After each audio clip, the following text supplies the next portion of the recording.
Hello and welcome back to Going with the Wind, episode 17. We are back. Now, no big delay with this episode this time around. Sorry for the delay last time, but once again, our co-host. Oh, BABERUTHLESS. There you go, and I'm Rooflemonger on assignment at DreamHack. So this is more normal week. So here we go. And yeah, we're banging out some episodes. We are both going to talk about a lot of episodes and also talk about a lot of nothing. Because we're going from episodes 101 to 110, and not much actually happens in the show.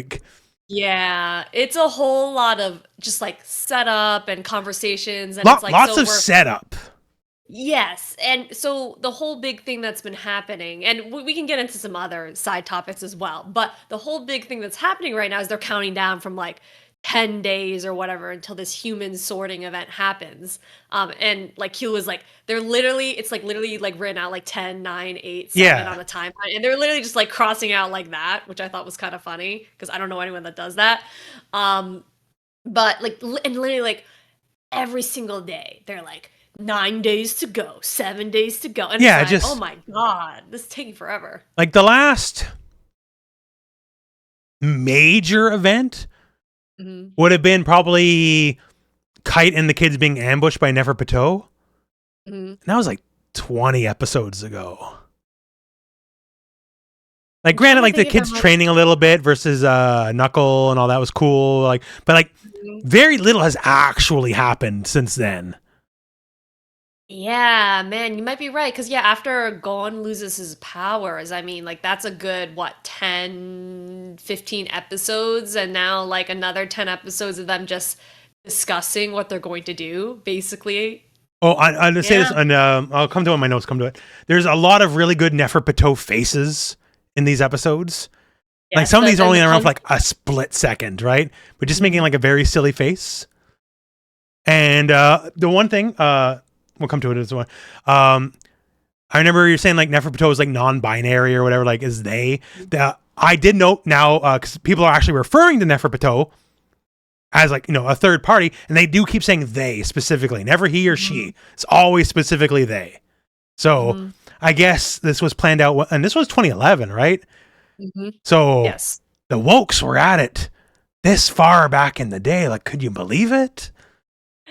I don't know. I feel well, I don't want to speak on a subject that I'm not necessarily sure about, but I think it's also kind of ambiguous as well in the manga, and so. Oh, no, I'm perfectly okay with that, but it's truly I didn't know if it was something that was because Laura knows a lot of fandoms hoist something on the character that never actually happened. But no, they're just saying it clear as day. They're just Neferpitou's day. I'm okay, thumbs up. Works for me. That's true, right? Sometimes it's kind of a I don't know, a mistake on the developer's part, with Roxy, where they're oh wait, we don't beat up women. Roxy's trans, right? Yeah. Back in Final. Oh yeah. So, Poison and Roxy, that came out. Oh, sorry, Poison. Well, they're both. Okay. It's the same person. Well, because one hair's red, one hair's pink, so they're not the same person. They are different characters. It's Hugo and Andore are not the same person, right? Yeah, sometimes you get lore out of a happy accident or trying to not offend people. But I don't know. I read Twitter, right? So I see a lot of fandoms just hoist stuff on characters that literally never happened in the show or the game, and then it just comes somehow this is what the character is they never said that,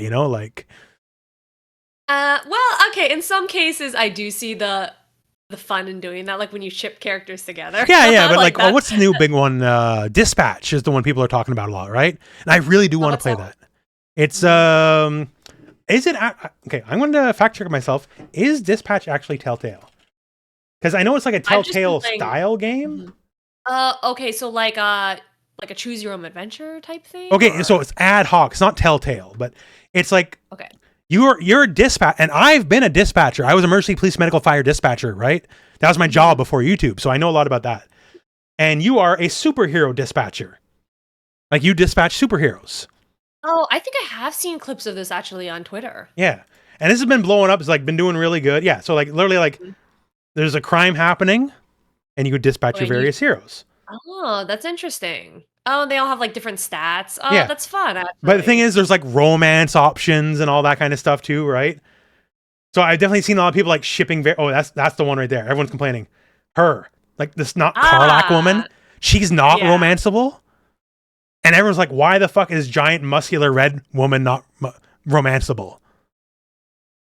Which I see the logic in that. I feel like the internet has a type now, especially, you know, with the Resident Evil 8, what is it, Lady people just like big ladies. Yeah.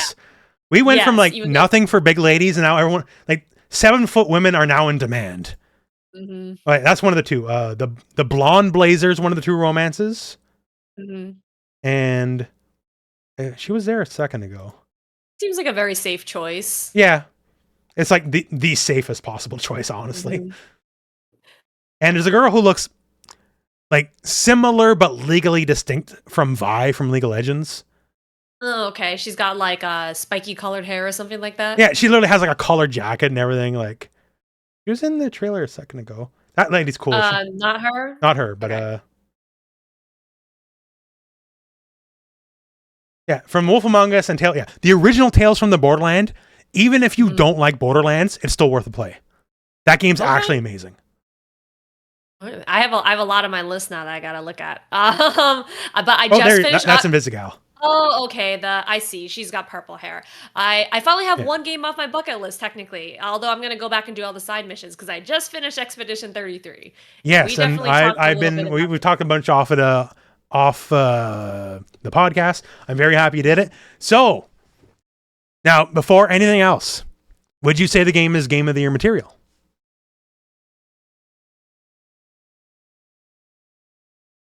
Yes. All right. I do think it's a very, very good game. Like narratively, it's probably on the level of Nier Automata. That is high praise because Nier Automata narratively is in serious argument for best narrative in a game of all time. It leaves you with that same feeling of just being like sitting there for a while and just being like, what? Yeah, just kind of like, huh.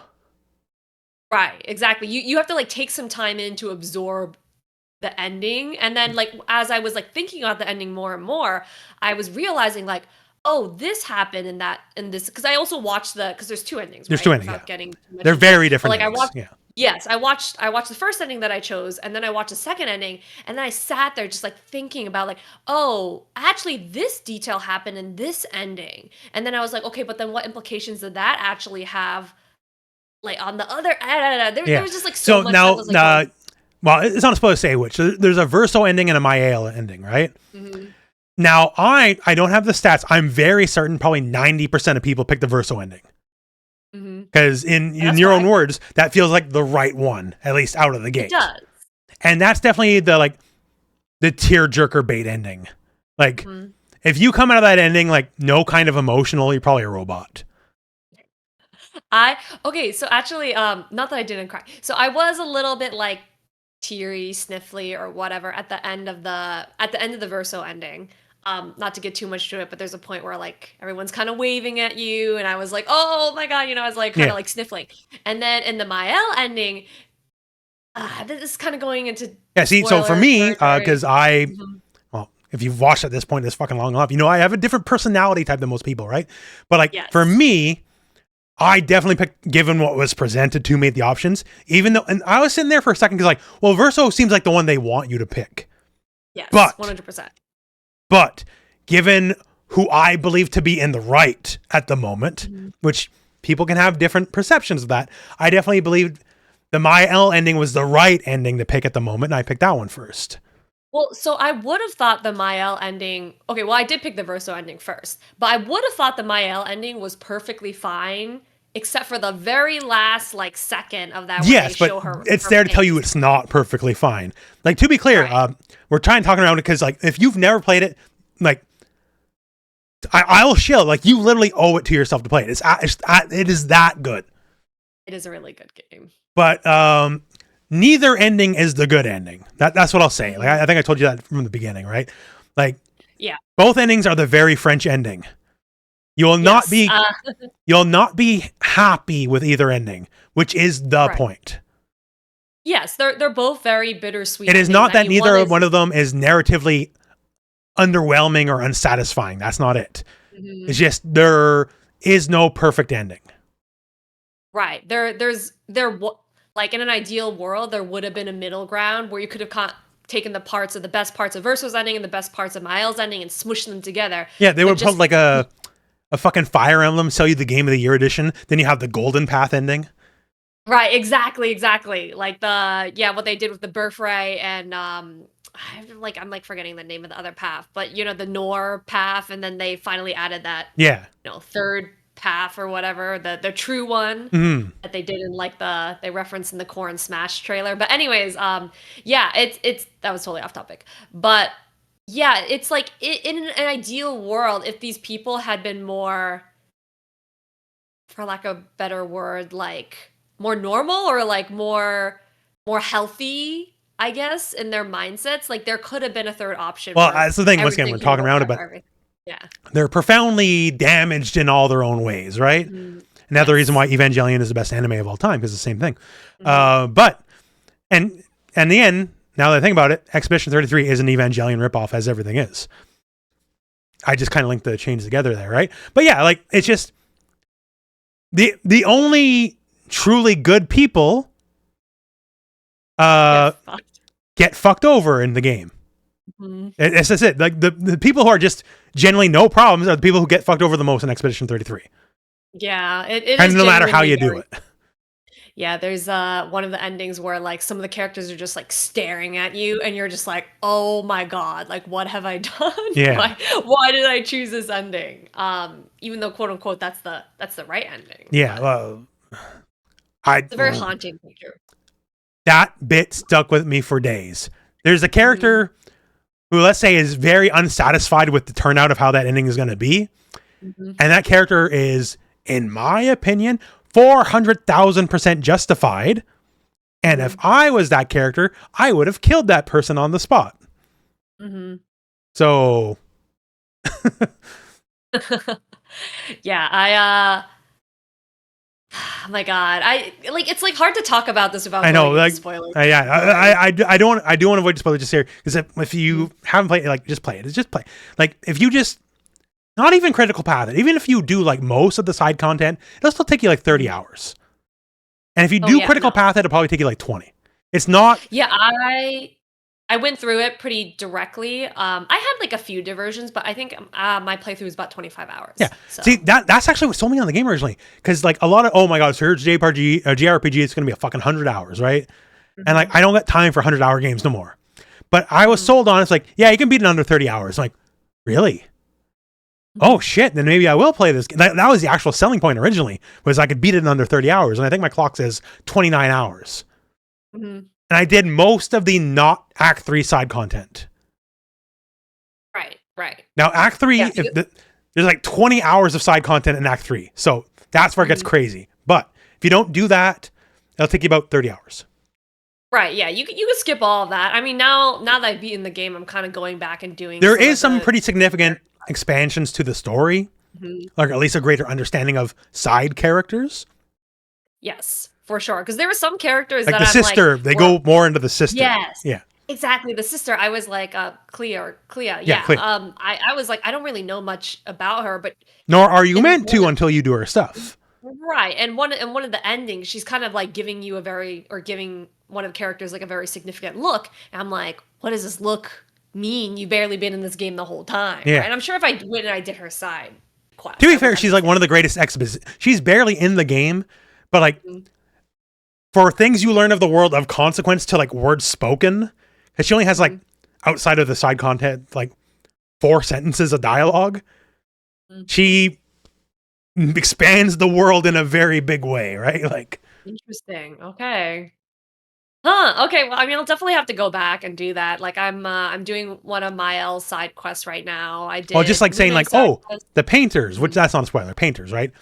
The enemy is called the paintress. There's painters. And all of a sudden she brings up, and by the way, the writers. And like, wait, what? Who are the writers? Who are the writers? Yeah, wait, who are the writers? Yeah. I didn't know about this. That's not explained. There's the writers. And the painters don't like the writers. Interesting. Huh. What about, is the musicians, are they like a secret That could be, I don't subgroup? know. But it's all very, once again, very artsy and very French, right? So right.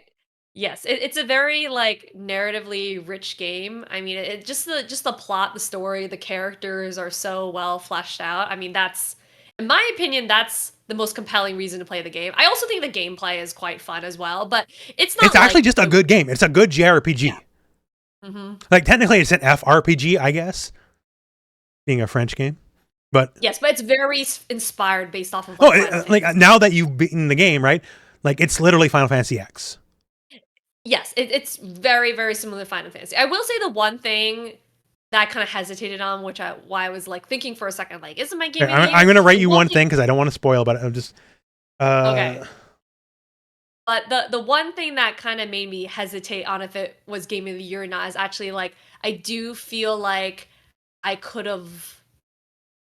I don't know, like the world itself is really rich and very pretty and gorgeous, but like I really like a game where you can like dive into like all these like nooks and crannies and they have like a lot of like um I guess material for you to work with. And like they do have side quests and things like that in the game. But like for example, I really loved Breath of the Wild because it's like you can just wander around and encounter a bunch of yeah. stuff like while you're in your main quest, like around the area.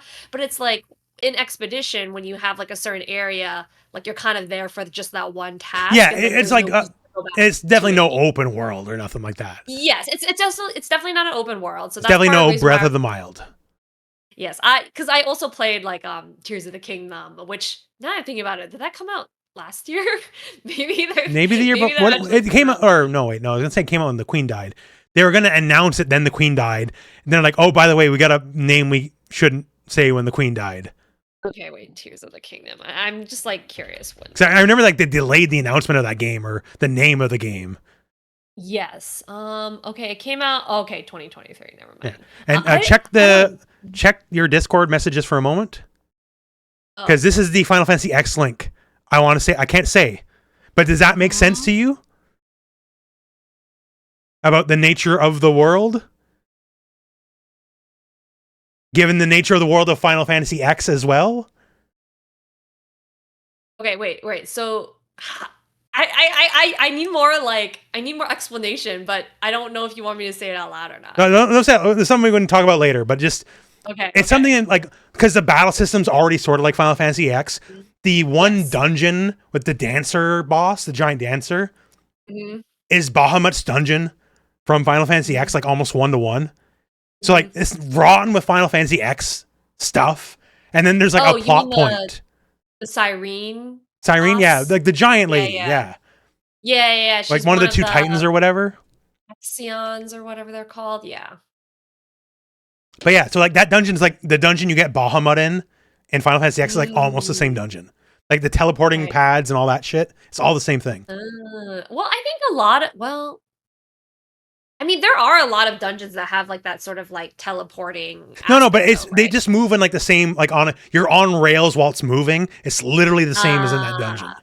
And like okay. to me, For given sure. how much Final Fantasy's in there, I feel like that's very Mhm. intentional. Oh yeah, I mean, I'm sure a lot of it is like very deliberately based off of mechanics of certain Final Fantasy games. I don't know which one specifically, but I wouldn't be surprised if it was 10, because that's a very popular one. Yeah. So then that said, both of us highly recommend it. Mm. Now, do you believe? Because I'm going to drag you into this fight. Do you believe it beats Arc Raiders? I've never played Arc Raiders. Oh, see, you should have said you never even heard of it. Because then I'd be like, Oh, what? Doesn't even rate. I've never even heard of Arc Raiders. It's not even on my radar. There you go. I've heard the name like once. Because And then I got off my dragged tongue. in for that. And the other fight I got dragged in for, would you agree that it crushes Silk Song like the bug that it is? Never even heard a Silk Song. There, see, you're learning. You're doing this. You're doing good. We're evolving on the podcast. Yeah. But yeah, like a little bit legitimately, like I have played Silk Song like 5 hours. Like I just bounced off it. Like it's just I mean, it's a platformer, right? it's a Metroidvania. It's a perfectly all right Metroidvania. It is not done. It's a bit more acrobatic than some in that like jumping and all that's a bit more important. But like I've played this before, and honestly, I've played better ones before. Mm. I'd rather go back and play Super Metroid, which is a 35-year-old game or however the fuck old it is, 30-year-old maybe, like than this. Okay, fair. Okay, well, one thing I will say is that I don't well, I haven't played New Game Plus, but I don't feel like this game would have the best replayability No, just no, no, no. The because New Game once Plus you kind of learn is the plot. Mhm. purely for the sickos who want New Game Plus and everything, even when it doesn't matter. Got it. Yeah, Like because I feel like there's a once you super know the boss. story. There is a super boss. You are meant to play that on your first playthrough. You're not. New Game Plus adds nothing to it. Mm. Okay, well, I mean, I wasn't planning on new game plusing it anyways, just because like I've got other things I want to play. But I do actually want to go back and play Nier Automata because it's been quite a few years since I played For it. me, Nier, because I did literally everything in Nier, right? I got all the achievements, so I did everything. And I've never played it again since, because like, and it's not because like I don't like I love the game to death, but it's like it was such a complete experience to me that I feel like there is no reason to go back. Well, that's true, and if you do at the end of the true ending, Oh yeah, and I what deleted my they save and everything, right? Okay, yeah, when I was referring to this. So yeah, if you deleted your save and everything, then that's a little depressing. And in that's itself. one of the reasons too. Like I try to explain Nier to Automata, people don't know, because Nier Automata is so narratively good on a lot of levels too. But like the ending with all that stuff is an ending that can only work in a video game. Doesn't like a great video game story 9 times out of 10 can work in a book or a movie. Yeah, It's just a good story, right? Nier Automata literally can only work in a video game. Right. It's about the fact that it's a video game allows you to delete your save file in order to and it's all the stuff leading up to it, right? Because like they're rage baiting you. It's like don't like just go back. Like the credit sequence is too hard. Like don't you give up? And you're like no. It's like aren't you wasting your time? No. Don't you agree games are stupid? No. And it's like you keep doing it. It's like eventually you get the one little buddy. And it's like hey, I'll help you. And then you see like okay, if you do it, then everyone's save datas are like coming to protect you to beat the ending, right? And I gave it my save data. Right. And it has like the choir kicks in at that point, everyone's singing the same song. And it's just a beautiful fucking moment. The soundtrack is amazing. I listen to the soundtrack almost once a week, probably. Like same thing with Expedition. Like the music from Expedition like, has been stuck in my head. I already don't like you if you argue against Game of the Year Expedition 33. I already got major problems with you. If you argue against Soundtrack of the Year, you're just actually fucking crazy. No, it's great. Like, I don't like the only thing that could come remotely close would be Donkey Kong, and mostly for the one track where, like, you, for lack of a better term, you go Super Saiyan mode and Pauline starts singing. Oh yeah. They do the chest roll or whatever it is, and yeah, that one I don't know if I would call it soundtrack of the year material, but it's a fun song. But I don't. Well, I remember it. Like the music in Nen's was pretty good, right? And that's definitely one of the key tracks. But Expedition 33, like the one I keep coming back to is the Renoir fight, because that is just actually an all-timer. Oh my god, yeah! It starts with that really strong choir too. Yeah, the singer, and then like it goes for a while, and it's like the lady singer, and then I think it's when it enters phase 2 that all of a sudden like just kicks into high gear, and like the guy enters the vocals is like the next phase that the fight starts, and that's also, without spoilers, like one of the big moments of Act 3, where you got a whole posse now. You have an army behind your back, let's put it that way. And then Mael just pulls out the "Tomorrow Comes." And then big charge, and the music fucking hits again. And I was like, fucking, I'm like, so jazzed. That's such a great scene. Yeah, I love the slower music especially, too. Oh, and just like the overworld music's like really sad and ponderous. Oh, so yeah, it's super depressing. Like an overworld song, normally you think you're like, oh, it's adventurous, or it's like, it's got a little bit of like melancholy, but no, like the overworld song in Expedition is actually just it's kind of sad. And like the only other game I can think of that had like kind of like haunting overworld music was Chrono Cross. Dreams on the Shore of Another World, I think is the track title. And it's just like kind of like slow and sad. I know one of the songs from Chrono Cross. I mean, I played Chrono Trigger, but I've never played Chrono Cross because I heard it wasn't very good. Okay, Aaron, I know you're watching. I'm sorry. Chrono Cross is not as good as the game, right? And Aaron, I know you're fucking screaming at the monitor now. I'm sorry, but yeah, Chrono Trigger, like, fuck, you could argue Chrono Trigger is just the best game of all time. Fuck RPG. Like, name anything Chrono Trigger is deficient in. At the time, graphics were 10 out of 10. The music is 10 out of 10. The story is like, it's not a grand arc. Solid. But it's just, it's everything it needs to be, right? Like, yes. I mean, like, so I didn't play it when it like came out or whatever. I actually played it maybe just a few years ago. But like, so from that perspective of like modern games, maybe isn't quite up to snuff. Yeah, like the cinematic presentation, like sure, but it was a Super Nintendo game, right? And at the time, it kicked ass. Like, you had the Mode 7 with the bike, that was amazing. The moment, like, do you remember Frog's music? Yes. And like, he gets the Mazamune, right? And it's like, and he like lifts like the laser and he cuts the fucking mountain in half. And like, I remember, I still am excited about that to this day. I'm 40 fucking years old. That still excites me. That was when so you go sick. into Magus's castle and it starts doing that ding ding So like cool. The music, the music's so good. Great fucking track. I mean, like, you know, music isn't the end all be all to a game. No, but it adds a lot, right? It really adds a lot, yes. Like, one of my, like, as a fighting game fan, fighting games is a genre over punching above weight for music. Like, take most random, like, look at Street Fighter and Guilty Gear. Some of the most iconic tracks of all time come from that. And as someone who has his finger in every pie, but like, specifically, I would say Mortal Kombat is more important to me than some other fighting games. I've always bemoaned Mortal Kombat for most part not having good tracks. Yeah, I would agree with that. I think some like, of the 3D era games aren't Yeah, bad, there's like you can pick the game and like there's the odd track, right? But like if I think of like good tracks, it's almost all Mortal Kombat 2. Cause like, hey, Living Force, that's a banger. Like, ask me to like, I have played 5, 6, 7,000 hours MKX, right? Ask me to remember any track from MKX and put a gun to my head, I'd probably just die. Like, I don't think I could tell you either. No, I have thousands and thousands of hours in that game, and I could not tell you a track from MKX.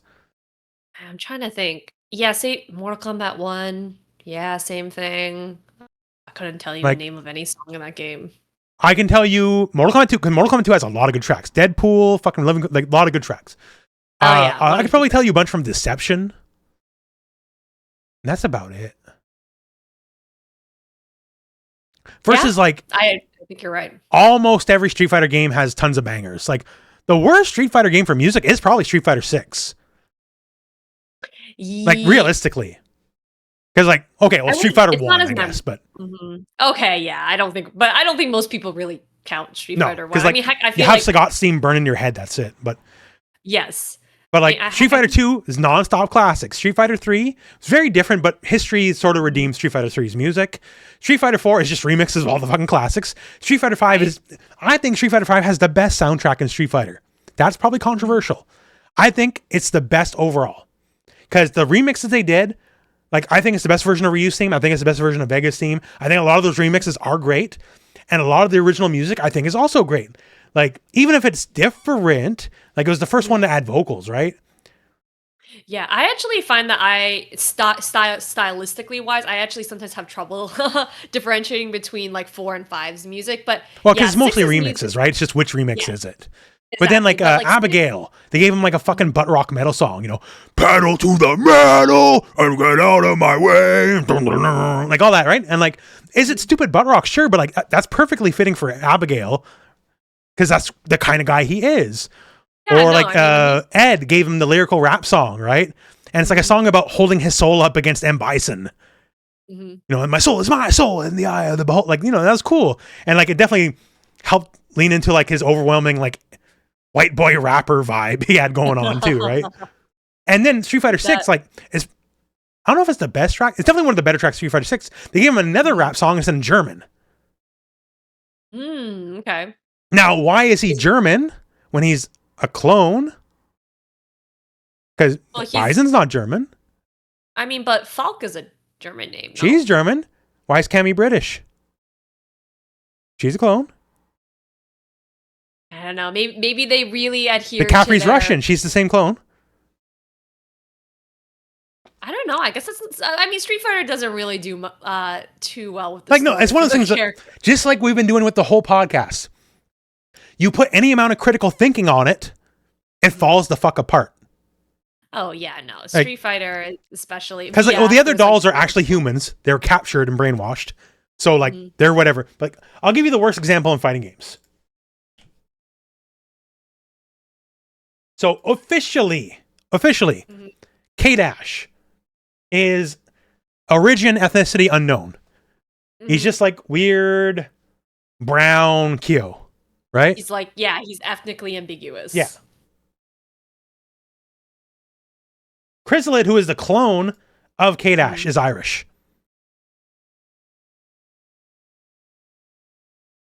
He's the pride of the Emerald Isle. I was gonna say that he doesn't look very Irish. He comes from the part of Ireland we don't talk about, I guess. But like, legitimately, he's Irish. But he's a clone of a guy with no actual like background or ethnicity. So how the fuck is he Irish? Well, isn't there a difference? So there's a difference, right, between like ethnicity and nationality. Well, no, so I know, but it's like I guess nationality is one. How did Test Tube Baby become Irish? Maybe he moved there, settled down, and wanted to stay. I don't know. I don't know much about Chrysalid. Happy Chaos is Irish too, by the way.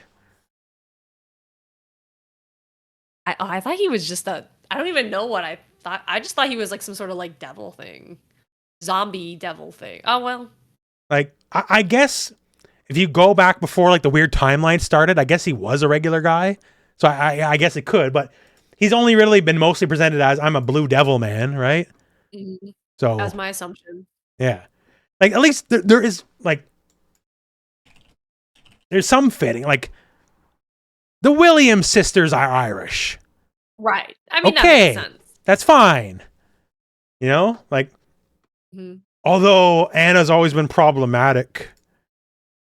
My culture's not your costume, or whatever that one was, right? Yeah. I mean, I think it's fine. If it looks good on you, it looks good on you. That's all I care about. It's fine as long as she's not wearing it like for some sort of negative purposes, like, I don't know, like mocking. She's wearing it to be a sexy assassin lady. Like, yes. That's it. So, and to be I remember fucking people did not like I like the new outfit. I just don't like the hair. And I do like the hair. I just don't like the two-tone hair. Yeah, like the big red stripe just like right over her eye. If it was all black or all red, either way, I'm good. But like the weird bangs, that's cool. I like that. That works for her. Just, she's never been like, to me, that kind of character is like multi-hair color. So, I don't know, weird thing, but like, I love everything about the outfit other than that. That's like, Alyssa Bosconovich has two hair colors, and she's weird and quirky, so whatever. Right, it works. Yeah. And, well, not weird, but Anna's definitely quirky. Like, Tekken 7, she wears her sexy funeral outfit, right? Which is definitely a look, I guess. But, that was always my favorite look for her. The tiger I remember one. That one. Yeah. I mean, she's had a lot of really iconic looks. Yeah, she's had a lot of great looks, right? So, I like the look in Tekken 8, just the two-tone hair, and I'm not even saying that's bad. It works for the right character. But I have always been led to believe, at least in fighting games, the characters that have two-tone hair are the quirky characters. Like, I mean, Reina, I wouldn't say Reina is quirky. Technically she's two-tone hair, right? She's got she has like a little bit like icing on the... I guess that's fair.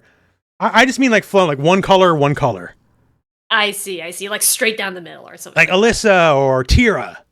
Tira's another one, right? Like, yes, that's fair. I mean, she's also got like the crazy sort of jester clown look going for her. So maybe a weird hang-up, but I like the look.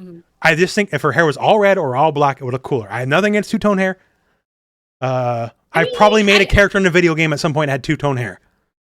I mean, I think you're right. Normally people who, like, let's say you're like you're someone who's like very into fashion, right? Like that's sort of like high fashion, sort of like, you know, whenever you see those people on the runway or like at fashion week or whatever, like they all have usually relatively normal hair colors, right? It's just like what they're wearing is crazy because the attention you're supposed to be drawing like is to their clothes if they're like if this is like a fashion show or something like that. But the hair itself is supposed to be like elegant and complimentary, but it's not supposed to be like stealing the show, I guess. Maybe I'm analyzing. Like, I love it. Like, the bangs, like, she's doing well. The other thing, which people got mad at me, I'm like, well, that, like, it looks cool, but like, she's kind of just ripping off Juri, because Juri also has like the bangs that like cover the eye in Street Fighter 6. She does. Because they're trying to, which I think was a cool idea, because in 5 they gave her the eye patch, right? Right. Yes. And so covering her hair with the bangs is like, in a way, emulating the eye patch. Pretty much, yeah. And so I thought that was kind of brilliant. And but then Street Fighter 6 wasn't that long ago, and Anna's showing up with like the same kind of hair, and then like, were you influenced a little too much there? Or? I mean, I guess they both, not exactly, but like they both kind of lean in that like edgier vibe, so I can kind of see that, but I don't think. Like, that's if I the had other to make thing. a bet, I don't think that. I never really liked Juri until Street Fighter 6, because they finally like fleshed her out. Mm-hmm. And then it turns out the modern parlance is that she's girl failure. Because like Juri's not actually crazy at all. It's literally an act she does to like buff herself up. She is not Harley Quinn. It's a fucking defensive trait. I see. So they walked it back, basically. Well, it's not like, she'll still be a bit weird, but like the whole, like, she'll do like the whole in people's face with the banjo, yeah, blah, blah, blah. And like, she's just not actually like that. Okay. Like they showed her parents, she had a loving childhood. I didn't play her arcade mode, so. Yeah. It's there in World Tour, and like, she'll just like text you and just like, hey, what's up? What's up, loser? I'm bored. Mm-hmm. Well, you want to hang out? I don't know. Like, it's just like, but like, she's not always on, right? I see. She's not always like with that type of personality, right? Sometimes like I just said Tira, like obviously hundreds of years beforehand, but like Tira, that's not like Tira's just fucking crazy. No, she's just got multiple personalities. Yeah. Versus like Juri is like, if someone's watching, oh yeah, I'm the greatest. Oh, you better be scared of me. And as soon as the camera's off, she's like, like, fuck. Like, that's basically what she is. She's performing for the camera. Yeah. She's like, and like, she's literally like overcompensating for your Johnny World Tour character while you guys are talking to each other. Yeah. Also, the fact that your World Tour character also just has like no personality, and I get it. They're supposed to be blank, so you can superimpose your own self onto them. But I'm like, you could have given them some sort of personality. Like, they actually somewhat happened in the Sea Viper DLC. Oh, okay. So, okay, well, somewhat I say, but also not in the least. But okay, so one of my criticisms of World Tour is a spoiler for World Tour. I get whatever. It's been 2 years. Play World Tour. You have your buddy Bosch, right? Mm-hmm. And in what is effectively the ending of World Tour, JP kills Bosch. And I played up to like a certain point. Honestly, I don't even remember the story all too well. There's no story. There is no story. I just remember he just kept like dipping out for no reason, and then he got like messed with the Mad Gear gang or something, and then he kept dipping again, and I was like, yeah, he got infused with psycho power, went a little crazy, but that's right. Then he has a redemption arc, then he dies, and JP killed him immediately after you do that, and you fight JP. JP, by the way, the actual ending of World Tour is JP's like, none of this matters. You beat me in a fist fight. You didn't change a fucking thing. I run this country. I'm still in power. Like, I'm still rebuilding Shadaloo. You didn't win. And you're like, cool, bye. And then literally, that is when JP unlocks as you getting him as your master. Oh, okay. So now, narratively, the next step after the credits run is you go to JP, the boss, and you start giving him all sorts of candies and prepaid credit cards to raise his link, so he'll teach you his moves. Mm-hmm. Right? Right after he killed your best friend in front of you. Yeah, but he's got some cool tricks. So yeah, I know. It was like, well, yeah, he killed him, but the way you kill him is kind of sick, though. Like, can you teach me that? Here's $20,000 in prepaid credit cards. Because that's the item you use. Because usually for everyone, it's 1 PP for item given. That's always 2 PP. So it's better. So he likes it. Except for Aki, who loves prepaid credit cards. It's one of her favorite items to get. Interesting. Because every new DLC, I grind and buy prepaid credit cards. I'll just go for half an hour, just loop and get money, and just buy a ton of prepaid credit cards, so I can go to the guy when the DLC comes out and just level them up to max right away. And Aki loves prepaid credit cards. That's funny. I thought she would have liked, like, I don't know, secret medicinal textbooks, or I don't know. Everyone has the one item they really love, and you have to like do their personal quest to do it. Viper's is actually kind of nice, because for Viper, it's like a bunch of crayons. It's like that she was meaning to give her daughter, but like she was always too busy and couldn't get it. And it's like, wait, you got these crayons? Like, how do you know about these crayons? Oh, wait, that's so sweet, actually. And then it gives you like a 10 rank up instead of a 1. But yeah, the Viper. So this one might even be missable, because you have to like babysit her daughter, basically, in a way that Viper's like watching you, because she doesn't know how to interact with her daughter anymore, because they had a fight. That's the story. It's like, I want to move out. You're a bitch, mom. And it's like, okay, you hang with her. And like, Viper's like literally in a disguise. And you can always see her. And she's like watching you take her daughter places. And and it's purely a choice. You don't have to go here. And I chose here, Ren. I didn't know.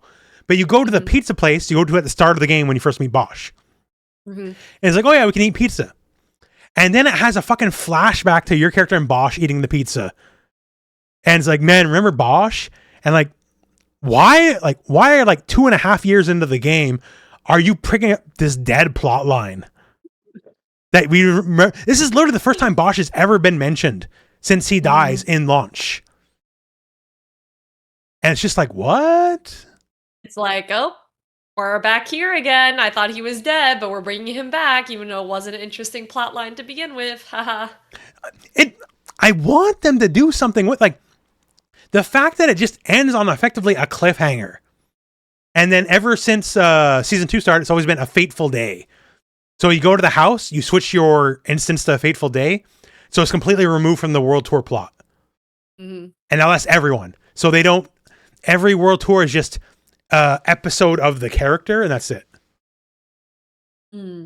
Right. Because yeah, I remember. I haven't played Street Fighter 6 in a while, but like, I remember Terry's like section. It was like whatever. You had to go to a completely different, like go into the apartment or whatever, and go into a completely different map, essentially. Yeah. So that's how they all work, starting with Terry. Got it. So Terry was the Knockout Festival, which funnily enough is abbreviated to KOF. Which okay. I like that. I just got that. They had a moment like that in these episodes coming up, by the way, where I was like, oh, go fuck yourself. Oh, like it was like a clever reference or something. It's a good little reference. I didn't think about till like they hit me with the head with it, but also like, you didn't try that hard, did you? Like, wait, where was that? Well, we'll get to it. It's one of the fights, or the only fight, actually. Fair enough. I think we've gone off topic for long enough. Yeah, we've done that. And so once again, we've got like 9 episodes or whatever. There's not, we'll say stuff, but like not much happens. So we'll start here. Episode 101, Ikalgo and Lightning. It's probably the most interesting, I guess, action-packed episode of this whole bunch. So we're already starting off. The most at the top, happens here, actually. Like it is kind of downhill from here. So last time, Killua met Octopus Man. He was like, "Don't call me an octopus," because he's all self-hate, right? He's the guy who runs like the Squid Lives Matter Reddit, and it's like, "Oh, you're awful brown for a squid lover" or whatever kind of meme, right? Like, he loves squid. He loves squids. That's gone into. He hates octopuses. Right. He makes a very big deal about, like, I forget. I don't even think I wrote it down, but like, we'll get to it. He has a whole moment. It's like, if only I was born a squid, none of this would have happened. Like, yes, that's right. Yeah. That's right. But yeah, so they're still fighting. And one point here, I just noticed he has like gigantic eyebrows, like huge, they're, like, super thick. Oh, okay. It's literally like almost the beginning, because he's having a moment. It's like he's like kind of like looking far off. He's like, no. Like, you said squid, I'm not a squid. Squids are majestic. Squids are beautiful. And he like has this like squid fantasy of like this like long arm squid just going by and it's like looking up in awe. Is like, if I could have been a squid, everything would have been so much easier. It would have been so much better. It's like, and then at some point, it's like right near here. It's like, if I die here, I just want to be reborn a squid. Yeah, I was like, that is what, because I don't really think I don't. It's been a while since I see the show, but I don't really think they touch on it that much. At least up until the episodes that we watched after this. Like, I think this is it. Like, after that. When we first meet him, it's like he said squids are octopus, or something squid octopus, right? And then here again, and I think that's at least here it ever comes up. Pretty much. He's just a quirky guy. So yeah, he's gonna drop him because he's cut and bleeding, and there's like a feeding frenzy underneath him. Right. And he's like threatening to do it. And he's like, okay, do it. Right? Mm-hmm. Oh, wait a second. I just want to make sure I have my moment here. Yeah, I was wrong. They're having a moment, and it's like, you know what? I wish we weren't enemies because you're actually kind of cool. Because, like, I'll die for my friends, you know? Like, and it's like, go ahead, kill me, right? Mm-hmm. And at which point, a giant shark just jumps out and bites Killua out of nowhere. Mm-hmm. Now, I have this written down here because good thing Killua is immune to being bitten in half by a shark. Because just like everything else, like it goes unsaid. They don't say this. I'm inferring this, but it is what happened.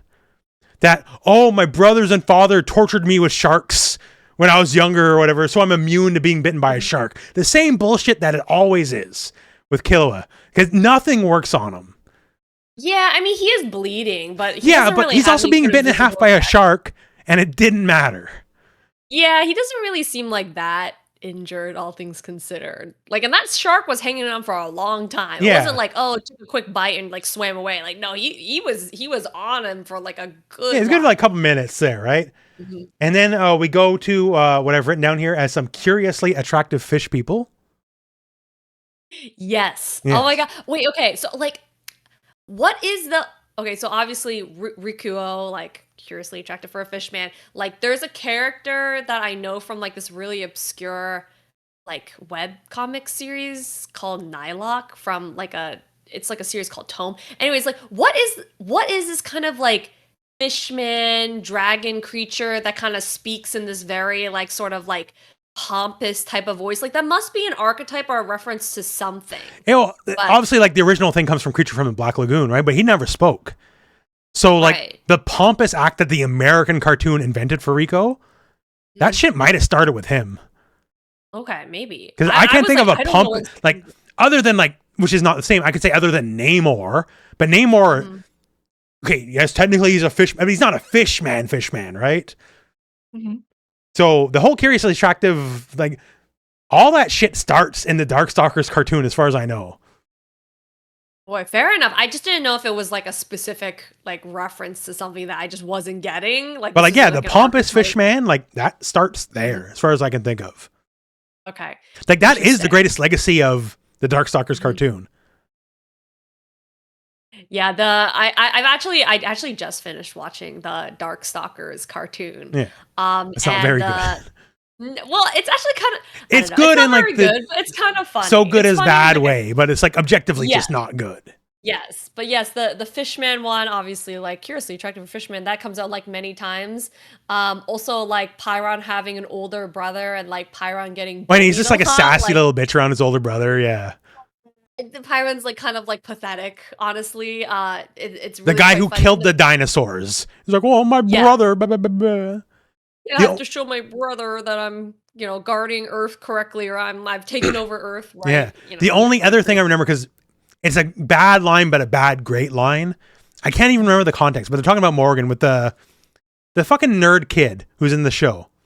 Oh yeah, he's like a descendant of Merlin or whatever. He's like the self-insert OC, So at some point, like they're talking about Morgan, he's like, well, she's a succubus, and he just goes, yeah, I'll bet she does. I'm like, what? I don't remember that line. No, that's like the line I remember the most, besides Curiously Attractive Fishman. His name is Harry. That's the name of the little kid. Yeah, or whatever. I do not remember his name, but yeah, just same sees like he's like, I'll bet she does. I'm like, what? He's okay, so like the very last one other thing that was like really memorable to me is just the very last scene of everything is like there's like a character. I think it's like the Yeti character, whatever. And basically, Squamish.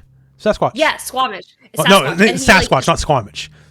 I'm calling him the Canadianified Squamish, Squanch, Sam Squanch. These are Canadianified terms. Okay, I was like, where is that from? No, that's a Canada special. So, Trailer Park Boys helped invent a lot of new words for Sasquatch, basically. Oh, okay, that came from the TV show. Yeah.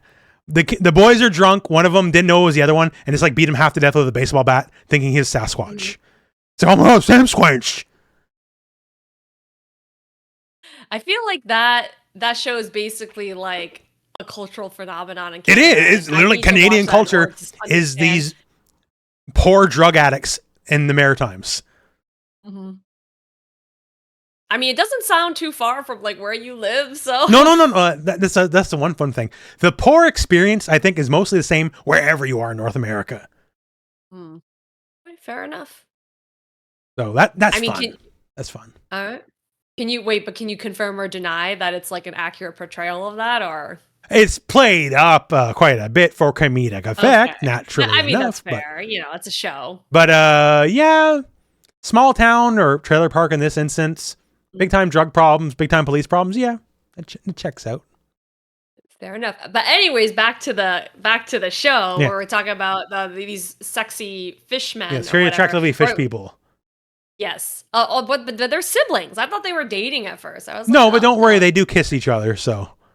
Yes, they're very into each other, like in each other's arms, and I was like, this is an interesting dynamic right here. So they pay for their sins with their lives. They also don't die. Well, we'll get into it. So he has the dumbest fucking power of all time on multiple levels. Because they attack. Before Shark dies, something's like put on Killua that lets him be a target for the Nen power. Yeah, it activates his Nen ability, basically. So his Nen is dartboards. Like literally darts. He's tossing darts. And every time dart hits the dartboard, it hits Killua and there's like no chance to react to it. So this leads to multiple problems. Killua, 12-year-old boy, and granted, I understand that his brother and father did the dartboard torture on him as well, so he could take this better than most people. But he has like 30 to 40 open deep wounds on him. Yeah. That, to be fair, he is like basically dying by the end of it. By the end of it, yes, he's finally paying the price a bit. But the first few he no-sells. Like, this goes through my hand and my stomach. You see blood. He's not acting any slower or talking like he's distressed. That a fucking, like, 6-inch fucking swordfish went through his stomach. And he's, like, inconvenienced at most. Yeah, he's very chill throughout this whole process, which I guess he's just got a really high pain tolerance, right? Yes. Through all of his assassin And the other issue is we've, like, long established the ants can learn their own Nen powers. How does an ant learn fucking darts? Well, some of them remember their past lives as humans. That comes up later in these episodes, to be sure. Yes, that's finally brought up later, right? That some of them remember. But still, in a vacuum, I was born in like the Queen's Dung Tower, and I just invented this game called darts. Like.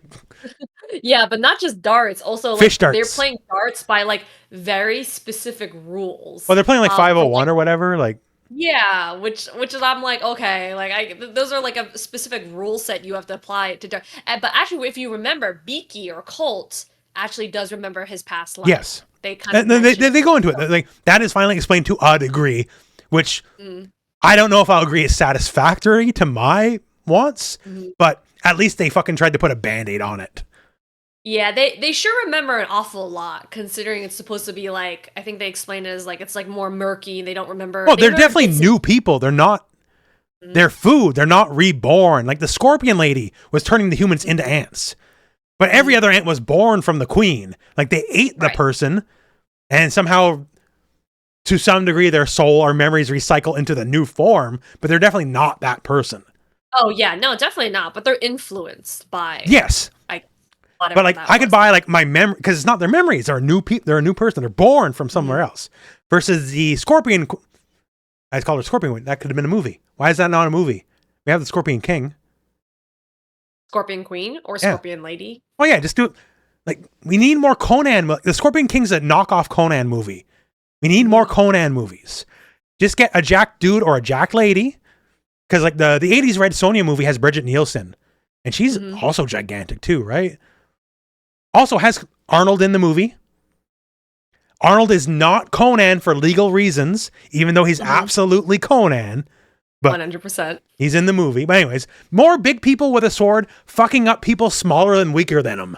I'm a very easy man to please in that way. Yeah, I was gonna say, like, between Unicorn Overlord, like Lady Dimitris. Oh my god, I can never. Lady Dimitrescu. Whatever. Very Dimitrescu. Eastern European. Yes, between all of them, like, I'm definitely starting to notice a trend here. Oh, I gotta show you my boy in Unicorn Overlord. The blue-haired boy? No, my boy. This big fat old dude, and he has a giant like, fuck-off hammer. I was gonna say, like, he's just like a... Oh my god, it's huge! Yeah. It's as big as his, like, leg. And he's, like, basically the biggest character who's not on a horse. So as soon as I saw him, he's, like, immediately my character. And I do like him mechanically, by the way. Because, like, when you have a weapon that's that big, like this hammer, you can't realistically block something. Like, you can block, you'll just break your fucking arm, right? Right. So people who have high defense, he's just like, don't care. Like, the way to beat him is you have to dodge the move. You can't block it. Or he'll basically one-shot you. Oh, interesting. He basically has, like, the equivalent of, like, like in Fire Emblem, it's like the weapon that, like, crushes the armor. Yeah, right? he's a armor slayer. Yeah, armor slayer, that's it. Yeah. But if he can't fight a thief to save his life. He'll never hit him. It's impossible. You can spend like 100 turns swinging and miss. But if it's a big dude with armor, dead in one hit. Yeah, that's how it works. That's the whole gameplay mechanic. Yeah, right? so if you know Fire Emblem, you'd get a lot out of that game, actually. Like, it's not the same, but enough concepts carry over. Anyways, I mean, yeah, we're gonna derail again. So the darts also, they're fish darts. Yes. They're Nen fish darts. So they also disappear after he throws 3, because you only throw 3 darts when you're playing proper darts. I'm running here. How did an ant get Nen power attributed to dartboards? How would he know what a dartboard even is? Once again, now we know later. Oh, in my past life, I was British. So I was obsessed with throwing darts, right? Something like that. Oh, I do right here. This is a me thing. The male merman has an incredibly unfortunate hairline. I wasn't really paying attention, but was he balding? He's like one of the worst kind of baldings. So like he's like balding, like almost like a crown bald, except he has like that one pin of head. He's like moving all the way forward to the top of his head. Oh no! So he's like overcompensating. Basically. So like I think the term is called a widow's peak, but it's like a super extreme widow's peak. Because he's like so trying to like hide, get as much of his forehead covered as he can with what little he's got. That's fine. I feel like, it's interesting, right? Because the Chimera ants, they're all very young. Like, they can't be more than, like, maybe how can you be, like, 3 months old and and be balding? Like... Yeah, like, and, like, the Peggy the penguin is also, like, a really old-looking penguin. Yeah, right? Well, to be fair, they don't follow any rules in the least. But I just noticed, like, your hairline is not great. Like, it's like you're trying to hide something. Oh, yeah, no, 100%. But the sister was cute. Like, she's, like, normal cute. Also... The guy, the merman stuff looks like it's his skin, but the lady looks like she's wearing a suit because you can see like her skin underneath it. So once again, what's anything with the ants? Because anything goes. I mean, at least they weren't wearing thongs, right? No, we'll get to that. We got a new one thong user died only to be replaced with an arguably much more scandalous thong. That's fair. I spoke too soon. Yeah, but we'll get to him. Oh yeah, I wrote here, Killua is not dying because he was trained by the assassins in dart torture, because he just took like 20 of these and he's still standing and just bitching about it. Right, pretty much. Oh, did you explain how the Nen power, like each part of the dartboard corresponds to like a different part of his body, yeah. Right, there you go. So he's throwing darts and eventually Killua realizes he's playing 501, right? And this, to be correct, means Killua was also reverse keeping score. To know he had to hit he was counting. He knew to know he had to hit like I've played it not a lot, like decent amount of darts in my life. I can't remember every number on the dartboard exactly. I remember most of them, but if you asked me where 3 was on the board, I probably couldn't remember. Mm-hmm. But Killua can, because he's perfect. Because he also had dart class in the assassin school, right? And he knows, he needs a double 40, so it's a headshot. Or a double 20, so 40. So it's a headshot next, right? And then he learned, his electricity powers. He can electrically power his own nervous system to have a faster reaction time.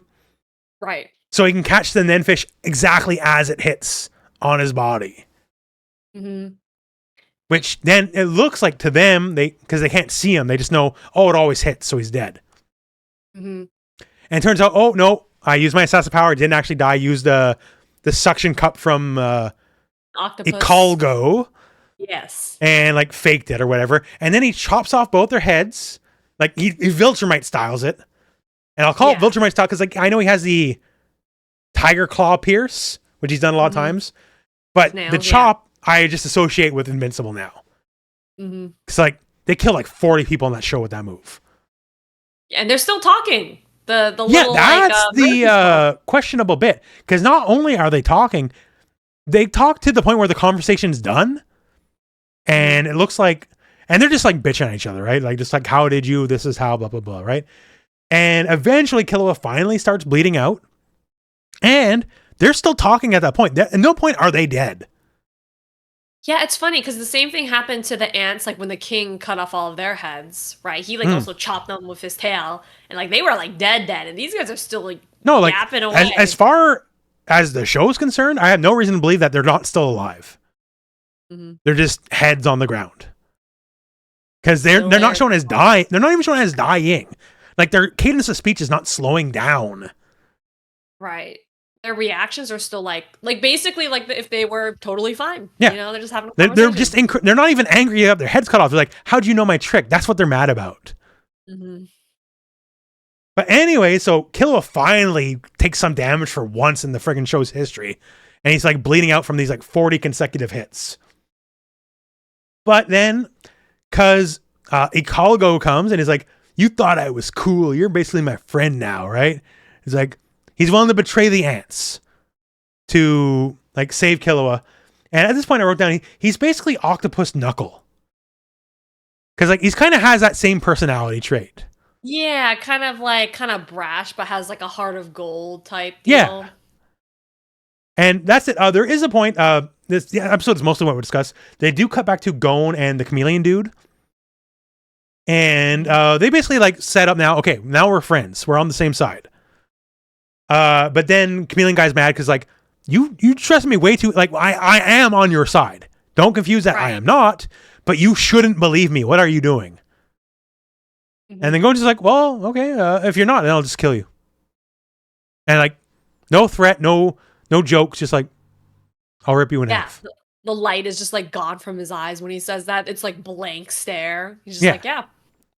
Like, oh God. Wrestling, we got to get out of the way at some point. Batista and Rey Mysterio. Like, just matter of factly, just puts his hands on his shoulder. Batista, this is like prime steroid Batista. So he gassed out so easy. So he's like, he's good at cutting promos. He's a great actor, right? He's done a lot of good movies, Batista. Great actor. But he can't talk after he does a match because... Yeah, he's like out of breath. Yeah, he's like, Ray, I'm going to tear your head off. And it's like, Dave, we're friends. It's like, I'm going to kill you. And they're like, and just clotheslines him. And it's a great moment, but he cannot talk after he does. He has to talk before his match, not after. Because he was like legitimately 350 pounds of pure muscle. Humans are not meant to be that wide. And you definitely can't just do physical activity for 15 minutes straight and then just like, oh, I'm good, I'm talking. Like, Stone Cold could do that. Stone Cold was Stone Cold, one of a kind. Batista wasn't that guy. He could look really big. That's what he did. He didn't talk. Mm-hmm. It's only when he became an actor that people found out he was actually a good talker. Actually, that's not fair. Late era Batista, when he was a bad guy, we found out he was a good talker because he faked being in a wheelchair for a long time. So he just run his mouth in a wheelchair for a while. It's like, I can't wrestle. I'm in a wheelchair. To, avoid fighting because he's a coward, because he's a bad guy. I see. Wrestling just has so many interesting little stories and tidbits. It does, and that's the thing. It's what unfortunately keeps me coming back. It's a whole culture unto itself. Like, I might watch, is it Raw or SmackDown? I can't remember. I might watch my first Raw or SmackDown in some years soon. Just because the actual worst match of the last 10 years has been booked. And everyone's like, this is going to be a trash fire. This is going to be bad. You have two of the worst workers in the industry today, Jey Uso and The Miz. And they're fighting for the right to give John Cena his last match ever. What? I mean, right. I know Jey Uso, right? He was part of the he's part of the Usos, which is part of the bloodline, which is part of the tribal count, or the Rock, Roman. They're all The Rock's cousins. They all have their job because they're The Rock's cousin. It's the worst case of nepotism in the history of wrestling. I see. And they also made him the world champion because he goes yeet, and it sold some t-shirts. I know a little bit about Roman Reigns, but I don't know that much about the Uso brothers. I just knew that they were kind of like Roman Reigns, like backup for a while. Yes, when they had the faction, they're awful. I feel bad for people who watch that and are even moderately entertained. The Roman Reigns. Okay, there's two Roman Reigns. There's Tribal Chief Roman Reigns and then Roman Reigns. John Cena had the same problem. John Cena was awful for years. Eventually, he got good. But even when John Cena was bad, he could talk. Right? That's his saving grace. Roman Reigns, when Roman Reigns was bad, not only was he a bad wrestler, he also couldn't talk. Right, and then people hated him, and then he took a few years off for health reasons or something, and then they he eventually had a grand comeback, he had a rebranding, and they finally made it work, just like John Cena, right? Although then, he's never John Cena. Anyway, John Cena's finally retiring. He's gonna have his last match ever, and you have two of the most embarrassingly bad people you could pick to potentially get it's a tournament. There's more people involved, but it's just a trash fire. It's unbelievable that they're even contemplating this as an option, and it's so bad it might get me to watch. Man, I'm sure I'll see clips of it on Twitter or FGC Twitter where everyone's just retweeting it. But I actually might watch that because I do know just a smidge about Roman Reigns. That's pretty much my main they've been doing John Cena has very limited dates now, and so every match he has is a special match, and they burned 3 of them on Logan fucking Paul. Oh, Jesus Christ. Which is gross. No, it's just bad, right? It's gross as a concept. Yeah. He's not a good person. No, he's not. But okay, now we're just fuck Logan Paul, fuck Jey. Miz is better than Jey Uso. I just made someone really mad. You don't even understand how mad I just made somebody. But I'm right, so shut up. Anyways. This is the other thing I want to say. So they're talking, Gon has a serious moment. At the one moment here, I know we switch between Gon and Gon all the time, right? I apologize. I know it's Gon, right? However, the chameleon outright calls him Gon. Does not say Gon. He says Gon. I don't even pay attention to that. No, I paused the show at that point. He's wait, and I rewound it. No, he says Gon. So every time we said it incorrectly, no, lore accurate. It's gone. It is also gone. It's pronounced many times. I remember someone kept getting mad at me. I keep saying Kurapika wrong. And I remember clipping through it, and Kurapika is pronounced 6 different ways in the English dub. So I don't know why, but I don't think I've ever noticed that. I just always said Kurapika. I say Kurapika. They've said Kurapika. Kurapika, they say it too. Kurapika, highlighting the I. It's been said multiple ways. So if they say it only one way ever, sure. Put me on the cross. But I checked. They say it a lot of different ways. So we're good. It's I remember someone getting all... Because someone else say Mishima or Mishima. Right? And yes, it's Mishima. It is correct, right? Geese calls him Heihachi Mishima. That's in the Geese trailer. And Geese knows a thing or two about Japan. Geese cares more about Japan than most Japanese people do. So if he says Mishima... then you got to give it some credence. I think in this show specifically, if you're trying to talk about inconsistencies. There's certainly a lot of other things you can fix. I know. Besides, But it's always fights. Names of the Someone yelled at me because I characters. called Appa, not Appa. And like, yeah, it's technically Appa. I've watched Avatar like 3 times. I still say Appa because it's morally correct to say Appa. I mean, as long as you, as the person, are able to understand like what I'm trying to convey to you, then technically it's done its job, right? Yeah, it's the Canadian accent. There you go. That's how we say Appa here in Canada. That's right. Ryu, by the way. Every time I say Ryu, I feel like a fraud. I'm giving up something in my soul. Is it right? No, actually, Ryu isn't right either. Like it is factually not correct. The way you say it in Japanese is like a soft D that if you only speak English is almost impossible to pronounce. I was gonna say, like, I'm not jumping in on this conversation. I couldn't tell you either way. It's like do, like that. Oh, that's right. Yeah. Yes. Ryu is not correct. So if someone says Ryu and like, oh, it's you're wrong too, buddy. But we speak English and we like basically just like it is difficult for, you know, the whole L's and R's thing in Japanese and English, right? Mm-hmm. We also lack the faculties to pronounce that word correctly. Yeah, I mean, like, just like a lot of names in fighting games in general. It's like, it was also just like Japanese people making up shit that they thought was correct at the time. Like, whenever these games were made. Oh, fuck, even the Japanese, like E Honda, they only finally retconned E Honda in Street Fighter 6 after all these years. Because it was Edmund. Right. And like, why does he have a fucking British first name, right? So now it finally got retconned into Edomondo. Ah, okay. Yeah. Right, fair enough. Yeah, no, I mean, it's just like, but it's like, you know, I guess one thing that like always confused me was like, in Mortal Kombat, I always want to say Raiden, right? But it's Raiden. Well, and if I say Raiden, people are going to get mad. But it's like, well, technically it is Raiden. Yeah, well, you just remember the rule of 3. Mm-hmm. So in Mortal Kombat, it's Raiden. In Metal Gear, it's Raiden. In Fatal Fury, it's Raiden. There you go. Easy to remember. 3 people with the same names, right? All spelled the same, all pronounced differently. That's fair enough. Yeah. Fair enough. Yeah. Or like you like see like, you know, characters that are supposed to be Chinese that like clearly have just like Japanese ass names, or like they have names that don't make sense. Like it's like at a certain point, as long as you know who the character is, it's like, oh, whatever, like close enough, I guess. Yeah, as long as you can get it. Like, actually, no. The only thing that actually gets me, pronunciation, well, we can find out.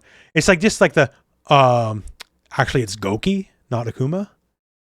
No, actually, go fuck yourself. Japanese name. Otherwise, it's not correct.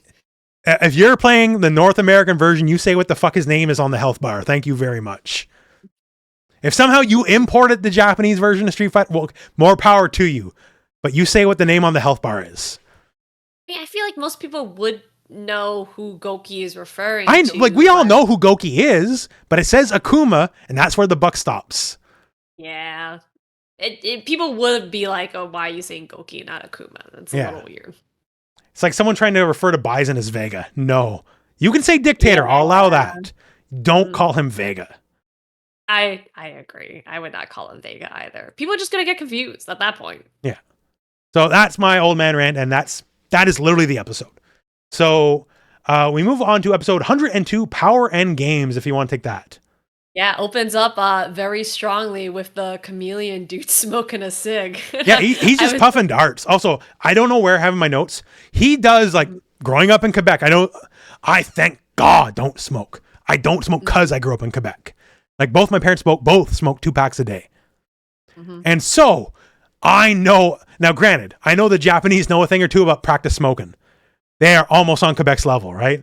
They smoke a lot. But I know a smoker when I see it. Because when he smokes and he goes, and he does the fucking flick with practice ease, I'm like, oh, you're a smoker. Which, you know, begs the question, like, why is this chameleon dude, like, picked up this bad habit of smoking? Like, it's not like ants really, one, usually have access to cigarettes, but 2, like, also, how would they know about that? That's, like, a very human habit to have. But then, of course, this is where they actually explain, like, oh, okay, you know, he has his memories from when he was a human. Sorry, not interrupt. But yeah, he has, like, some idea. Sorry, go ahead. I'm looking for a very specific picture that's not almost what we're talking about. But Go ahead. All right, sounds good. But yeah, so basically just he explains his powers and kind of how they work. So basically if he holds his breath, he's completely, I guess, not able to be sensed at all, including through touch. Like, so basically your hand, if you were like, he was standing right next to you, his hand would just go like straight He just through like you and disappears. you wouldn't perceive it as him actually like him being there at all. He, Like, he does say later if like someone knows he's there and they just start throwing fireballs or whatever, like it's not like he's actually off the world. He will be hit by that. There. But otherwise he's completely imperceptible. Like even smell. They can't even smell him. Like Gon's like a foot away from him and he can't perceive him. Right. So you think it's like, oh, it's just invisibility, but no, it's like actual total perception of that person that is gone. And basically, you know, so you learn that some of his motivations for why he's trying to team up with Gon, which is that like he wants to take revenge on the king for killing the penguin dude. Yeah. And there's like some weird explanation that I didn't really understand. Well, they said like it may be just the name. It wasn't explicit, like, but basically it was like his foster father. Yeah, his foster father also was named Peggy. Yeah. So I was like, okay, I guess you just treat him like he's your foster father. And like they said, like he liked them too. Like everyone, like the penguin seemed to be pretty popular among the ants. Mm-hmm. Like he was kind of like everyone's like, yeah, like grandpa. Why am I fucking blanking here? The butler in Batman. Alfred. Yeah, he's everyone's Alfred, right? Like you just go to him and he's got something to say for you.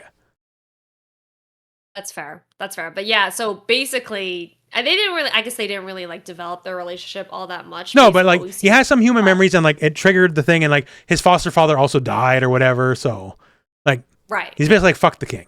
And now here's the thing I found. I'll describe it for the audio listeners. It is a bunch of gorillas being fed medicine by Shazam, the comic character. And they're holding their stomach and like, oh, because they smoked too many cigars. Oh my God. They're groaning and being like, we're dying. Yeah. Now, for fans of comics, especially in the 50s, 60s, and 70s, DC was mildly obsessed with gorillas. You can find many articles on this.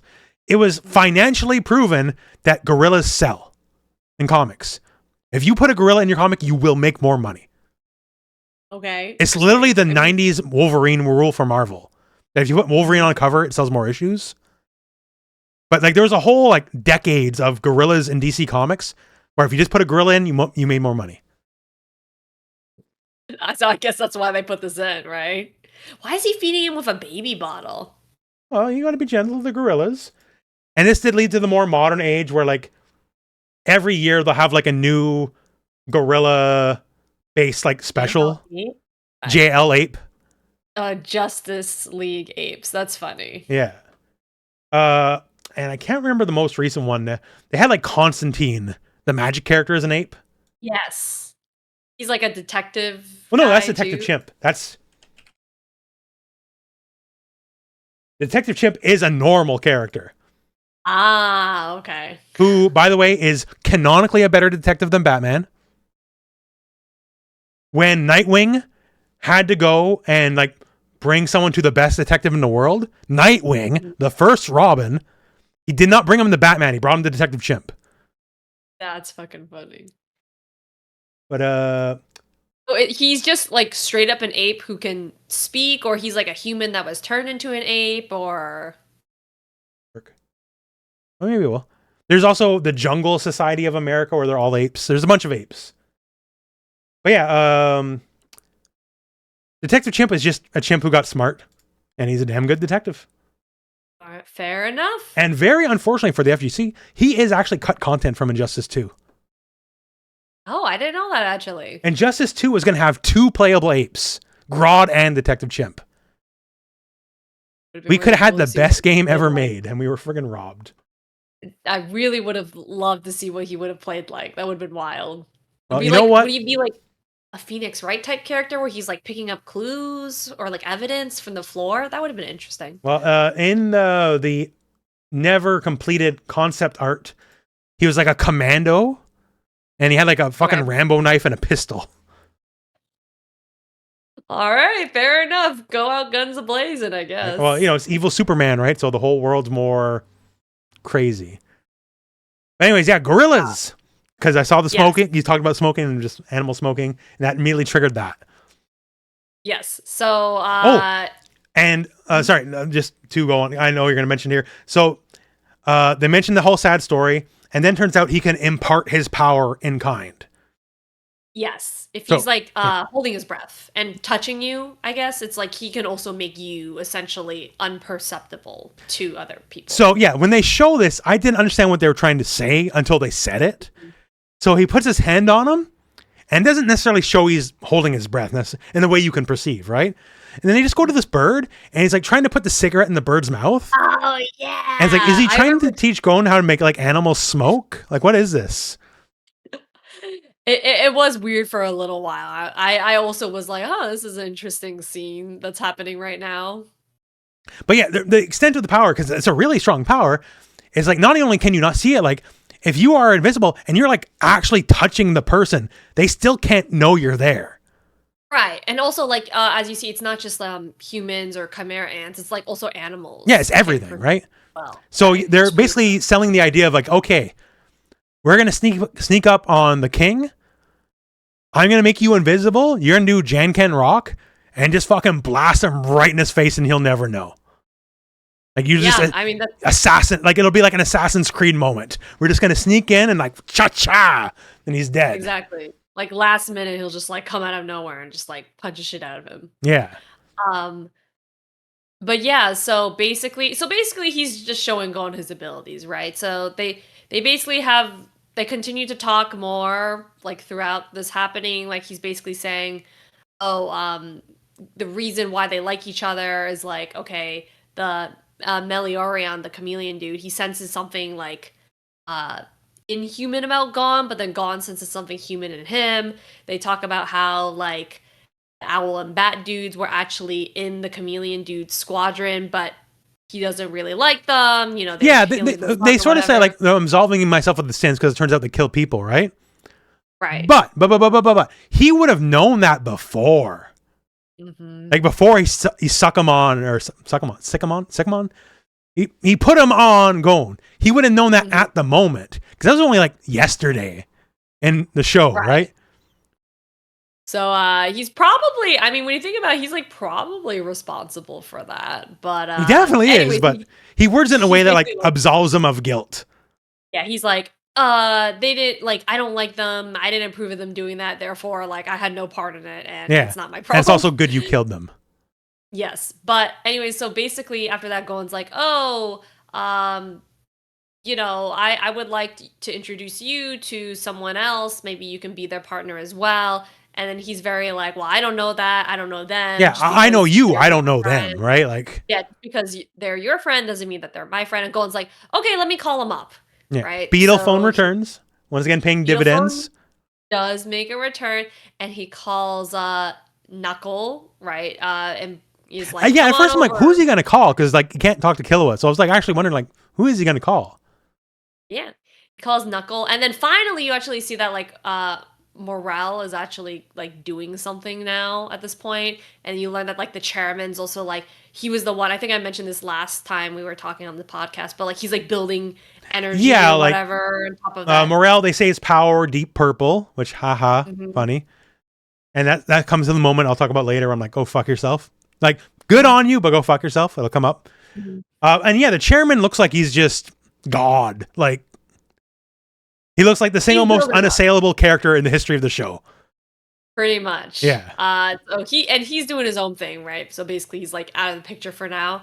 But basically, so what that means is like they basically say like, okay, well, between Gon, Killua, Knuckle, and Shoot, we gotta take on the 3 royal guards. Yeah. At this point too, that's what I want to mention. This is where they specifically mention Neferpitou and like, they will not use like the gendered term. So I'm like, okay, so like this is actually just the show. Like it wasn't like a bit forced onto the character from the internet or something like that. Yeah. And once again, perfectly fine with it. Go on. Like it's just sometimes with the internet, I never know, That's fair, and the internet is also like notoriously wrong. So Like, oh, this character's a lesbian. Then like, oh, I finally get to a game or a show. I'm like, oh, they're not. It's just someone willed them to be a lesbian or something like that, you know? To be fair, the power of fandoms is very powerful. It is. It definitely is. Like, I have not played that Dispatch game yet.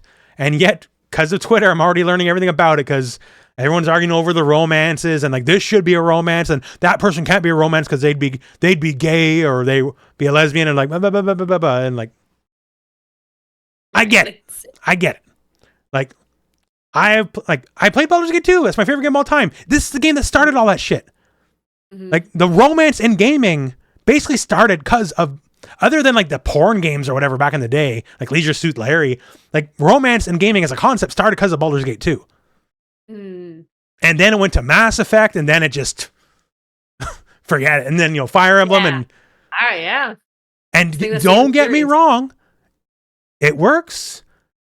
I've obsessed over like the fucking waifu characters and all that. And like, okay, well, this character will play a girl, so who's the best guy to marry? And like, I have to think about that in like weird terms. And like, it works. I can't argue it. No, I mean, because you got to think about like, okay, do I like their, like, you know, their scenes together, whatever, when their relationship progresses? Do I like their personalities together? I know not everyone considers that, but I consider that. Yeah, absolutely. Like, yeah. Like, do they have chemistry? And then like, do they make sense to actually pair together long term as like a battle unit, right? Because you gain all that. Well, yeah, synergy. No. The 3DS Fire Emblem, where you can marry everyone off to everyone else, and they all have kids. Yes. And then you got to get into like fucking the eugenics of the situation. Because like, are they a good pair? But who gives the best abilities? Exactly, right? Because you're like breeding them essentially for like optimal ability. Like you want them to like, okay, I think this character would be good with this character, but I also want my perfect genetic super soldier. So. Yeah, not to mention that also it's just like with Fate specifically, it's like, oh yeah, I can actually marry like my real family members, like not just my adoptive family, but my real family members. One of the Unicorn Overlord marryable characters is definitely your cousin. And that is not the option I'm picking. Now, okay, to be fair, from a purely gameplay perspective, it wouldn't be the worst in-game, because it's literally about preserving a very delicate lineage, of which you are the only two survivors of. Ah, I see. So it makes political sense. But that's still not the option I'm going to go for. That's fair. I mean, to be fair, that's better than most other games that let you do that stuff. So yes, that is fair. I'm not defending this, but like, you know, historically, as I'm sure you know, as a big history buff, like cousins married each other all the time. All the time. You got to preserve the lineage. Exactly. Versus like Persona 5, where it's like, what's the fucking line? I watched the clip when you can like romance the teacher, right? Oh yeah, what's her name? Kawimoto or something like that. Kawamoto, yeah, something like that. But it's like one of the lines is literally like, "Well, we can't because you know I'm the teacher and you're a student." It's like, and the line you can respond back. It's like, "Yes, what's so hot about it?" Like, sure. I mean, really, if they decide to proceed further, I mean, like, in the eyes of the law, this is like her fault. It's not his fault. It's Japan, you know? So who even knows? That's true. I'm no expert on Japan law, other than they're generally more lax about these situations. Fair enough. But yeah, anyways, point being, I'll say is overall best Persona girl is Chie. That is my argument. Interesting. Why? Oh, okay, no, I don't want to go off topic. I was gonna ask why Chie, but best boy Kanji. Just best Persona 4. Persona 4 is such a better game than 5. Like, I agree. Actually, I liked 4. The relationships felt a lot more fleshed out to me. The characters are just better characters. The characters are just better. Yeah, and I also like the story a little bit more as well. I felt like the main villain was you just blanked out. You like the... Oh, sorry. I like the story, the characters, the main villain is more compelling. Yeah, it's like everything. Like, there's some mechanical changes in 5 that are better than 4, right? Like, some of the battle system changes are better. Yeah, the dungeons are way better, for sure. Like, yeah, the dungeons are better. Like, they have at least, they're not just a foggy mess of fucking hallways. Like, yeah. Right. But, like, just overall, the experience of Persona 4 is so much better. Music, character, story... The music in 5 is really good. I will. Like, I also there's love some the music but like style, then it led to the generation that thinks fucking Persona invented jazz music. And like, what? Yeah, Persona 4's music is fantastic. Oh, Persona 3 has really good Persona music 3 has too. very good music. Yeah. I would probably rate mean, Persona 3 above 5 as well.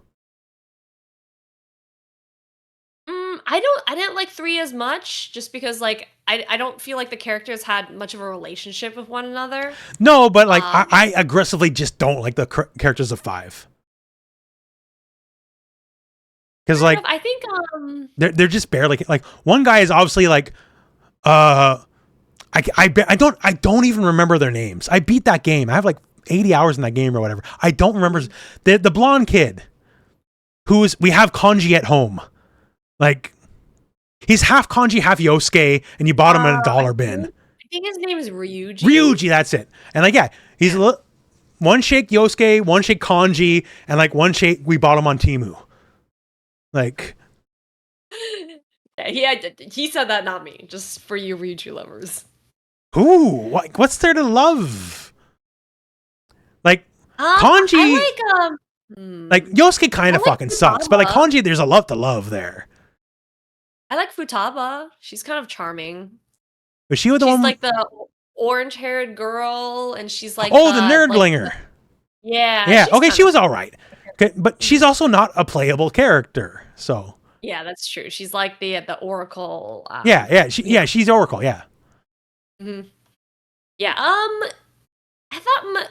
Makoto and Anne are. Makoto just like she was like Punch Girl, and in my mind, I sort of superimposed her with Street Fighter Makoto to put any kind of personality on her. Her sister, the lawyer, why wasn't she? Well, okay, I know why. Because no character's allowed to be older than 17 in Persona. Mm-hmm. If she was a character, like the lawyer chick, she was cool. Yeah, she was. And like when they would always like go back to like her interrogating the main character and then back to like I really want cool the Like a Dragon of Persona. You get a bunch of people in their 30s and 40s and you can have 1,000 times more interesting game.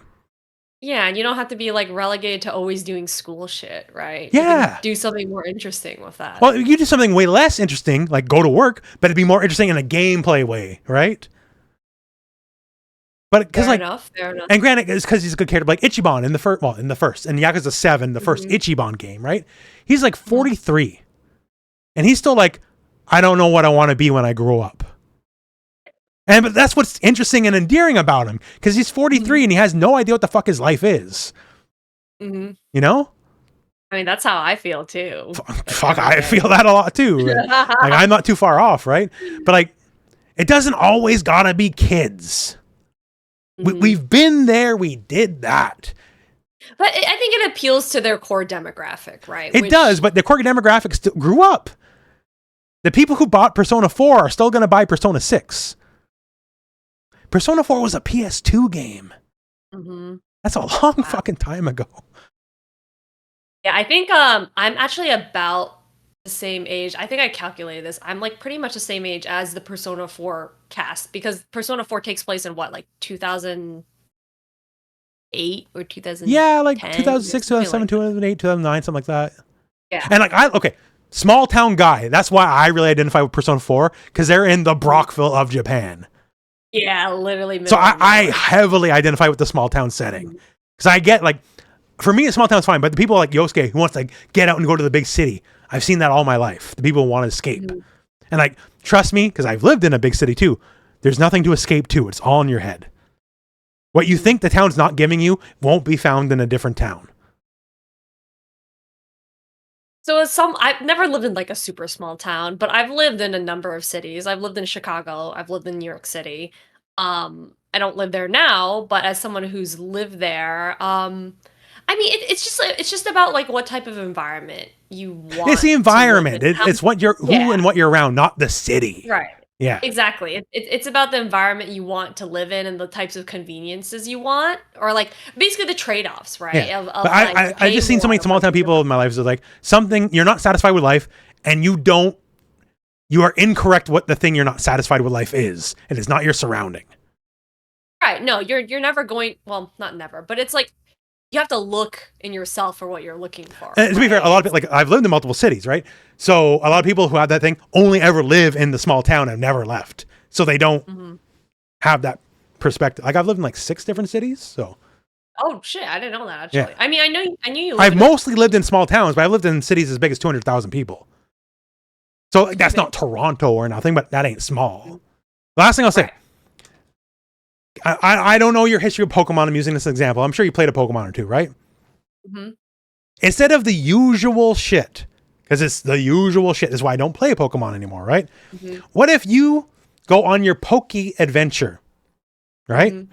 And you boot up the games like, are you a boy or are you a girl? And you pick, right? Mm-hmm. And then your Poke Adventure starts because you're 38 years old and you just got divorced. And you're like, I need something new in my life. And that's how your Pokemon adventure starts. That would be very fun and unique, I think. Exactly. And like, okay, I got nothing now. The husband or the wife took it all in the divorce. And like, the only thing left is she let me pick one of 3 Pokeballs. And you get your starter. Or he, because if you're a lady, it could be he, whatever. Like, but like, yeah, so you have your Pokemon. That's the only thing you got left in the divorce. And then you go on your adventure. And, you know, you beat up all the kids who collect too many bugs. You beat up the old man miners like everybody else, right? But like, you do that. That'd be a different flavor. That's true. There are a ton of adult trainers too in Pokemon. Exactly. It's not like they're rare. Who's to say they're not on the same journey as you? Except their journey started with them looking at a rope. They just said maybe tomorrow, but not today. Like a darker Pokemon. Dang, that would be crazy. I mean, they have tried, like with Arceus, they were trying to break up that usual Pokemon gameplay loop by trying to do something different in that spin-off. But yeah, I also just like have not. Yeah, like I played a lot of them obsessively. The last one I played was the one Grookey was, Sword and Shield, I think.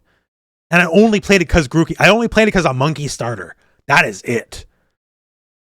And I didn't even beat it. So, like, I'm just checked out. Yeah, I think the last one I actually beat was Pokemon X, I want to say. XY, yeah. That's the last one I think I beat. Mm-hmm. Yeah, I also I think I own Shield. I want to say I own Shield, but it has all the DLC baked in, but I just have not been interested in like opening it up because it's just like not an interesting game. I've done it. Like it's been done. I've done it. I need something different. Granted, it's not like they hurt to sell. They don't need me, but like spice it up would be nice. Because like it would be nice, but they're spicing up Yakuza, reinvented Yakuza. You know, they turned it into a fucking action game to an RPG, and all of a sudden they sold millions of copies. It's fun too, but if you don't know the lore. That was a April Fool's joke. Oh, I didn't know that actually. It was literally an April Fool's joke, and enough people positively responded to it being an RPG. It's like, oh shit, maybe we should make an RPG. All right.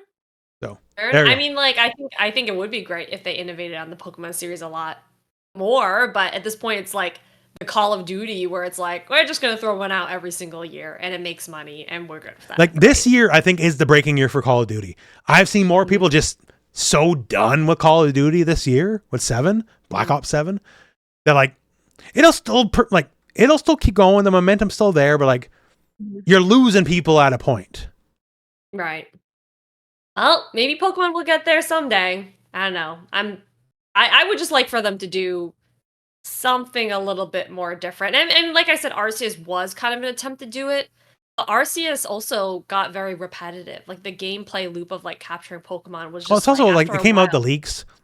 They barely put any money in the game. Oh, okay. Like ZA is a new one, which is like the sequel to Arceus. And they only put like $20 million into it. Which a budget $20 million when it's gonna make $1 billion plus. Like I feel like you could up the numbers a bit for the quality. Like okay. Absolutely could. I mean, like at the very least, like get voice acting for these games. Yeah. Like, oh my god, it's like 2025. Back in the day, sure, whatever, limitations, but like you don't gotta get the fancy voice actors. Get the cheapest union scale workers you can get, sure, but like just try. Like I saw a cutscene from I think it's EA. It's like a whole band sequence of people dancing and singing, and it's just oh no. I think I've seen that same scene actually on Twitter or something like that. Yeah, I mean, because even like Final Fantasy VI, it's Super Nintendo, right? And they had the opera, and they're just doing like digitized. oh. Like they're like doing that. Right. They're like trying to mimic actual voices. Yeah. They couldn't, but yeah, they just tried to mimic it. Yeah. Anyways, that is to say Hunter x Hunter, because we did this again. Yes, Pokemon, step your game up. But yeah, so Hunter x Hunter, where are we even? Episode 102. Basically, we just talked about the other stuff. So the other thing is Mirum. And he's waiting for the day of the sorting. And he's like literally learning every board game under the sun. Yeah, Shogi Go. I wrote here, if you're learning games, give me him an MKX and I'll whip his ass. That's what I wrote. That's fair enough. I don't think he is a TV, but that's fair enough. Yeah. One thing is really because like he's like proving his mastery over humans because he can learn all the board games or whatever. And like he tells one guy, he's like, okay, go have a rest. And because you're too tired to play now. And it's like, if you lose, you die. It's like, obviously that guy's not going to get a good rest. Right. Well, I don't think that was the point. I think he doesn't understand that, right? Yeah. Okay. And yeah, so here, just end of the episode. This is where the new person comes in walking with a cane, which, oh my God, I'm blanking on her name. Oh my God. Caney McBlind girl. My God, why have I should know her name. Dude, this is terrible. Oh, Komogi. Komogi. Okay, it's Komogi, something like that, yeah. So, I'll say this. So, when we left off on the last podcast, they just very recently changed the outro. They start showing new characters. That's how I knew the octopus was going to be something, because he's in the outro, right? So, he wasn't going to be a one-off. This lady is also in the outro. And the way the outro is presented, they have Gungi, or whatever the game is called. Gungi. Like, I read it basically as like chess knockoff, right? And they're throwing the pieces at each other and they're showing Mirum and her and like facing off. And I thought it was going to be like, she's like an intellectual rival to him or something. Like someone who foils him at every turn. I didn't mean take it to be, it was literally board game. I thought they were metaphorical board game pieces, right? In the outro. They were outmaneuvering each other. Outmaneuvering each other in a grand game of chess and a world stage. Like KGB versus the CIA or something like that. I didn't take it to mean literally they're playing fucking board games against each other. Yeah, they're not just playing board games with each other. They're playing board games for like the next 5 episodes. Yeah, it's like the main arc is the board game. Now, I have no idea if Gungi is actually a real game. It is not. Okay. To me, I took it like it was the fucking chess they played in Star Trek. Because like, oh, you got to think 3-dimensionally, because that's always what they said in the Star Trek chess. I mean, there is actually 3D chess out there, though. There is, and it's probably based off the Star Trek chess, because it's been around since like 1990. Whenever TNG came out. But anyways, because 3-dimensional chess is on, regardless. But I didn't think this shit was literal. No, they're literally playing, and it's the character herself. Okay, like when you saw her as well, what did you think of her design and her voice? The voice, they're kind of going for like a country bumpkin-y kind of voice, which I'm okay with as a country bumpkin. They definitely disabilitied her for pity. To the point we are currently at the end of these episodes, there is no reason for her to be blind other than you're to feel bad for her. And to make the power imbalance that much more power imbalanced between the two. Well, I do feel like also if she could see the king, she probably would have been freaking out more. Yeah, a little like a weird chimera ant thing. Fuck, what's her name? The Thing and his girlfriend in Fantastic Four. So, because she can't see Ben being a weird rock guy, so she can't see him. Therefore, she sees the real him under the skin. That's right. So she's not bothered by that. Yeah. So she's blind, so can't see, because she'd be like, "Oh yeah, sick reference. I watched Dragon Ball."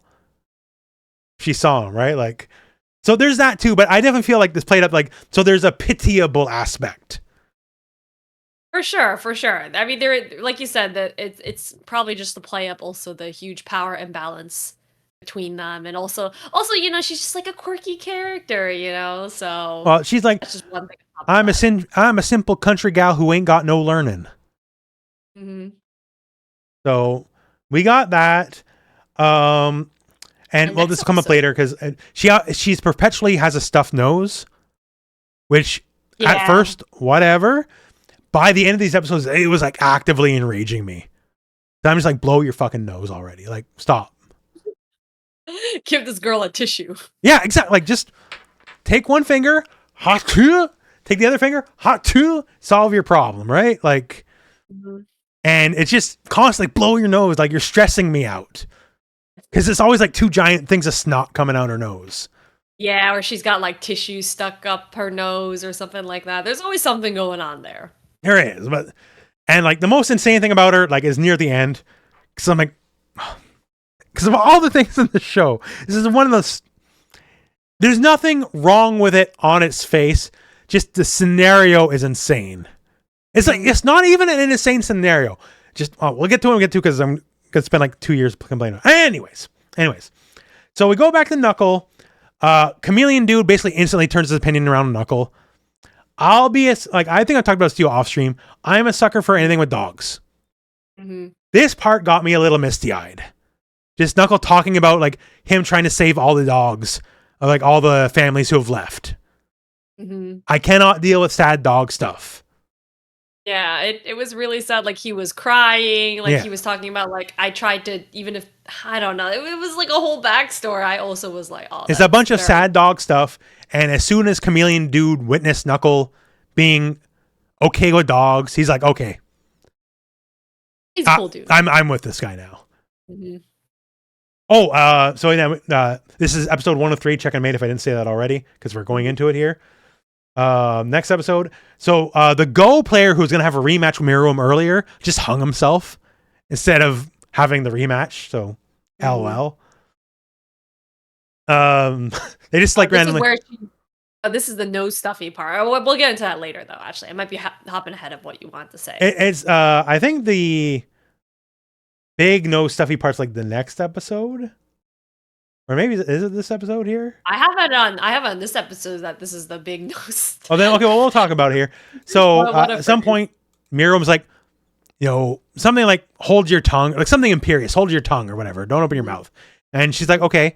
And her nose is so stuffed, she can't breathe through her nose, so she just passes out in front of him. Which pretty much, yeah, taken a little too literally. She has her eyes open when she plays too.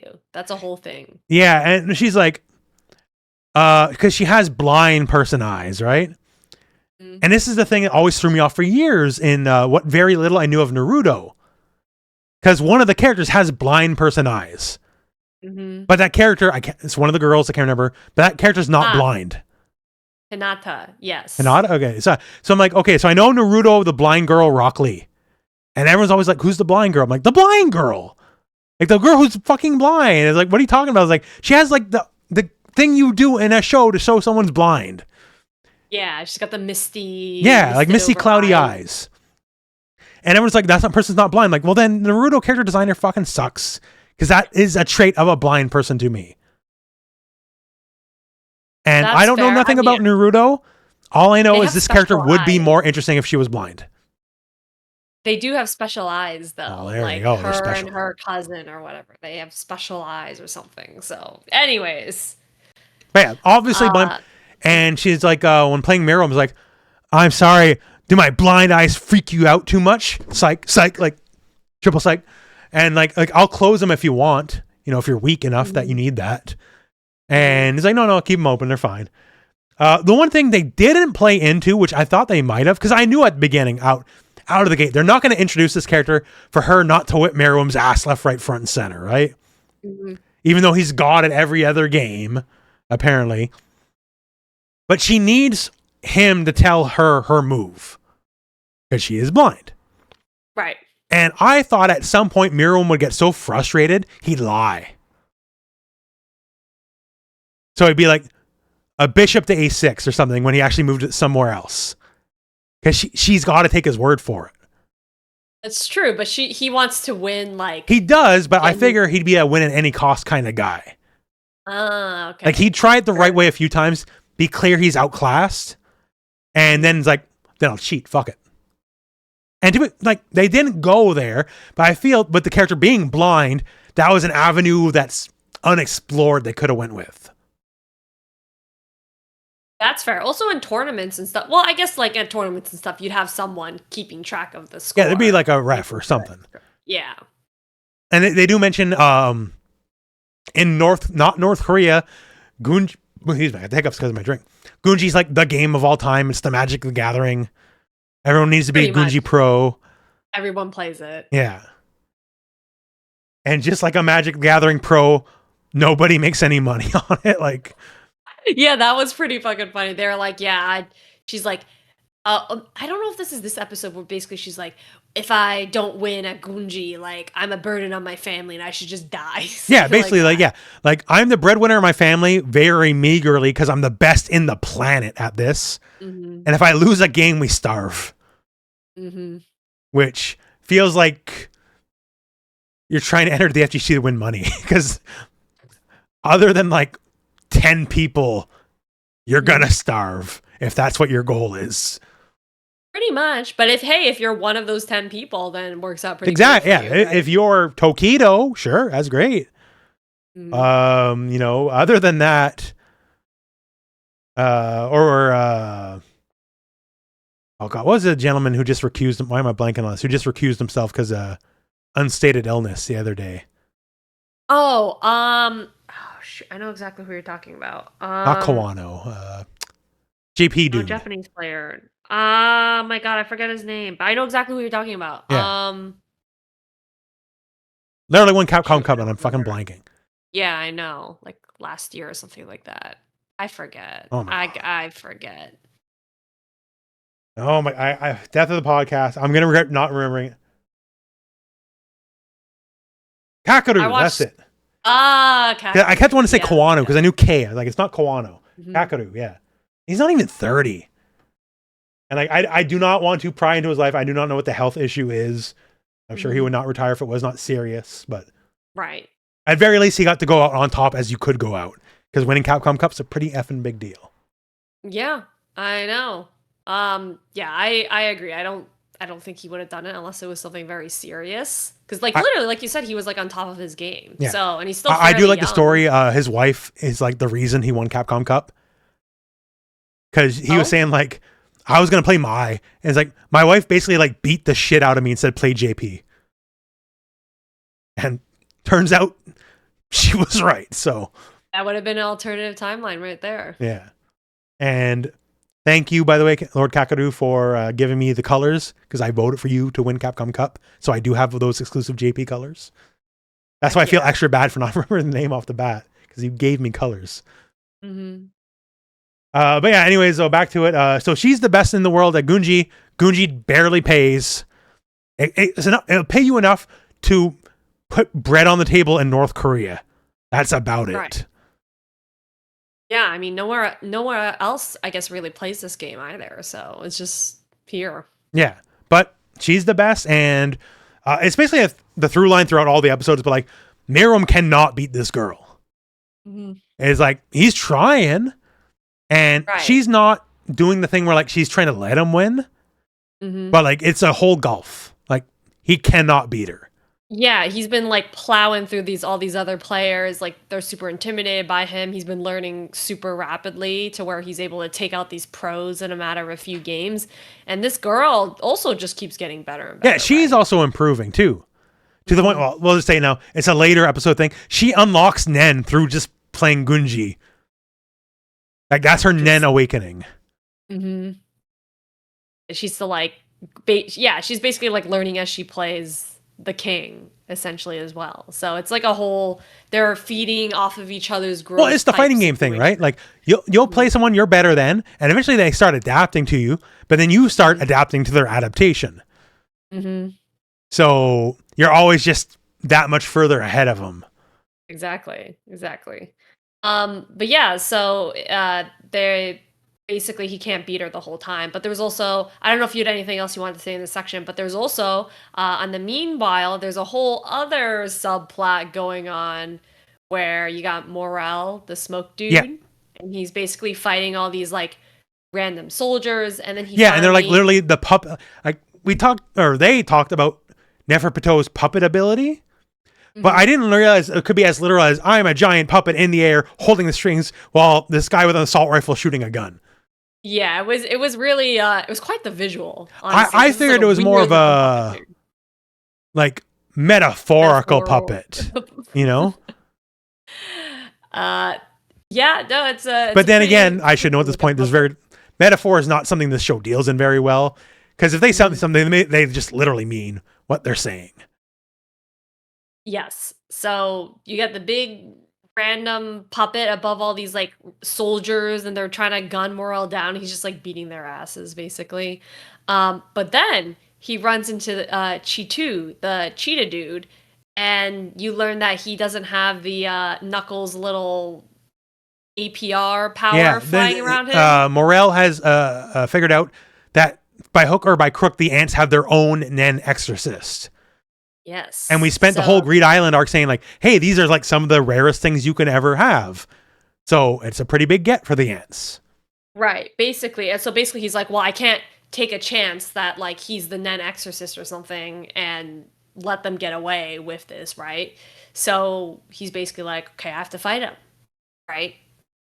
Um and yeah, and so the cheetah dude brings him into this like Yeah, it has like world his, or whatever, he touches from what little I them. remember of Jujutsu Kaisen, he has like his domain expansion. Ah, yes, Yeah. yes. He basically his own little area, and to be honest, it's like he's in this area, and his power is that you have to touch the cheetah guy in 8 hours or whatever. Yeah. And Like, it's just actually, like, even though most of these Nen powers are fucking bullshit, like, thematically, I actually thought this was a cool power. I mean, he is trying to waste time, so it Because, makes like, sense. it has, well, the waste time too, but, like, it's a very obvious weakness, tag. And it's a long time. Obviously, he hasn't benched because he's a cheetah man, but, like, I have a power that's a neat power that plays into me, but you do have a chance out.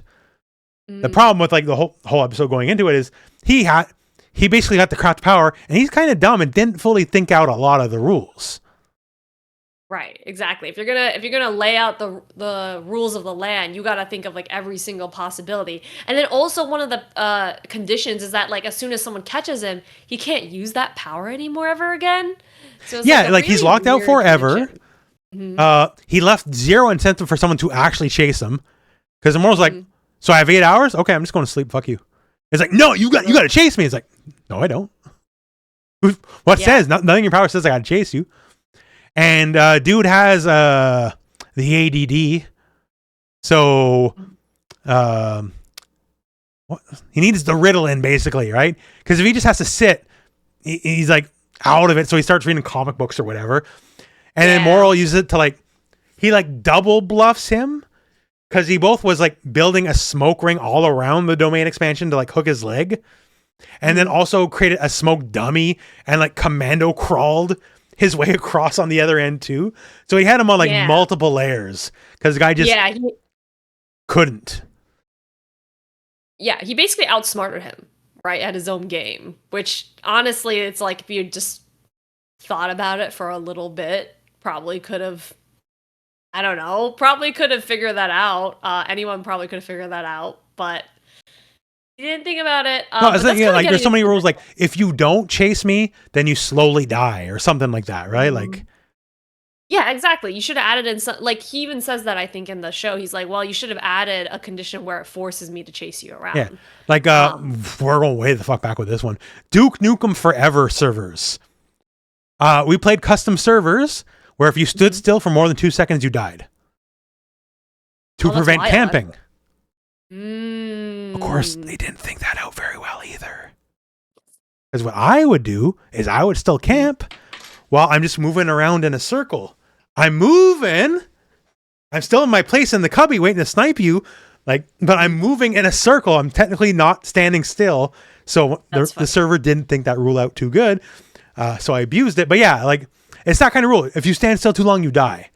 So you gotta chase me.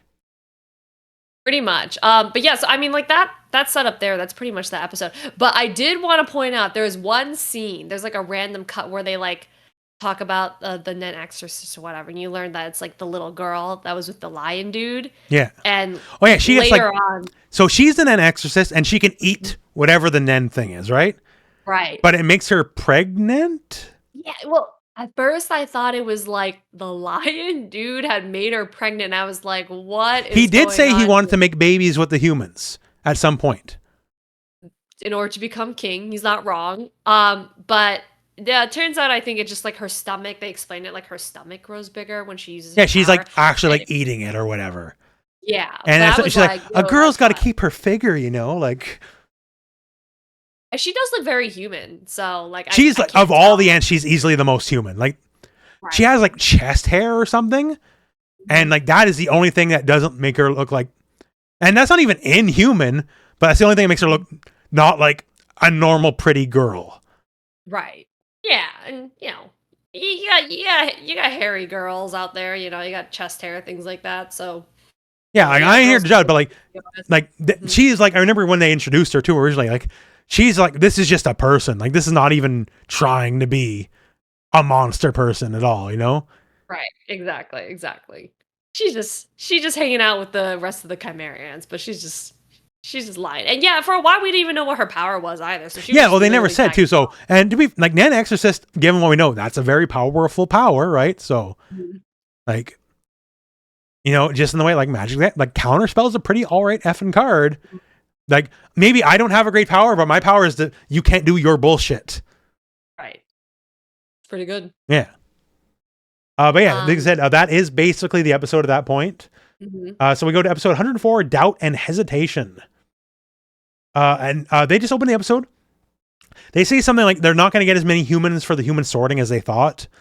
Like, they're still going to get a lot of people, but the meat orchards, the dream has been fulfilled. Like, in the front garden, there's like just thousands of people in like cocoons.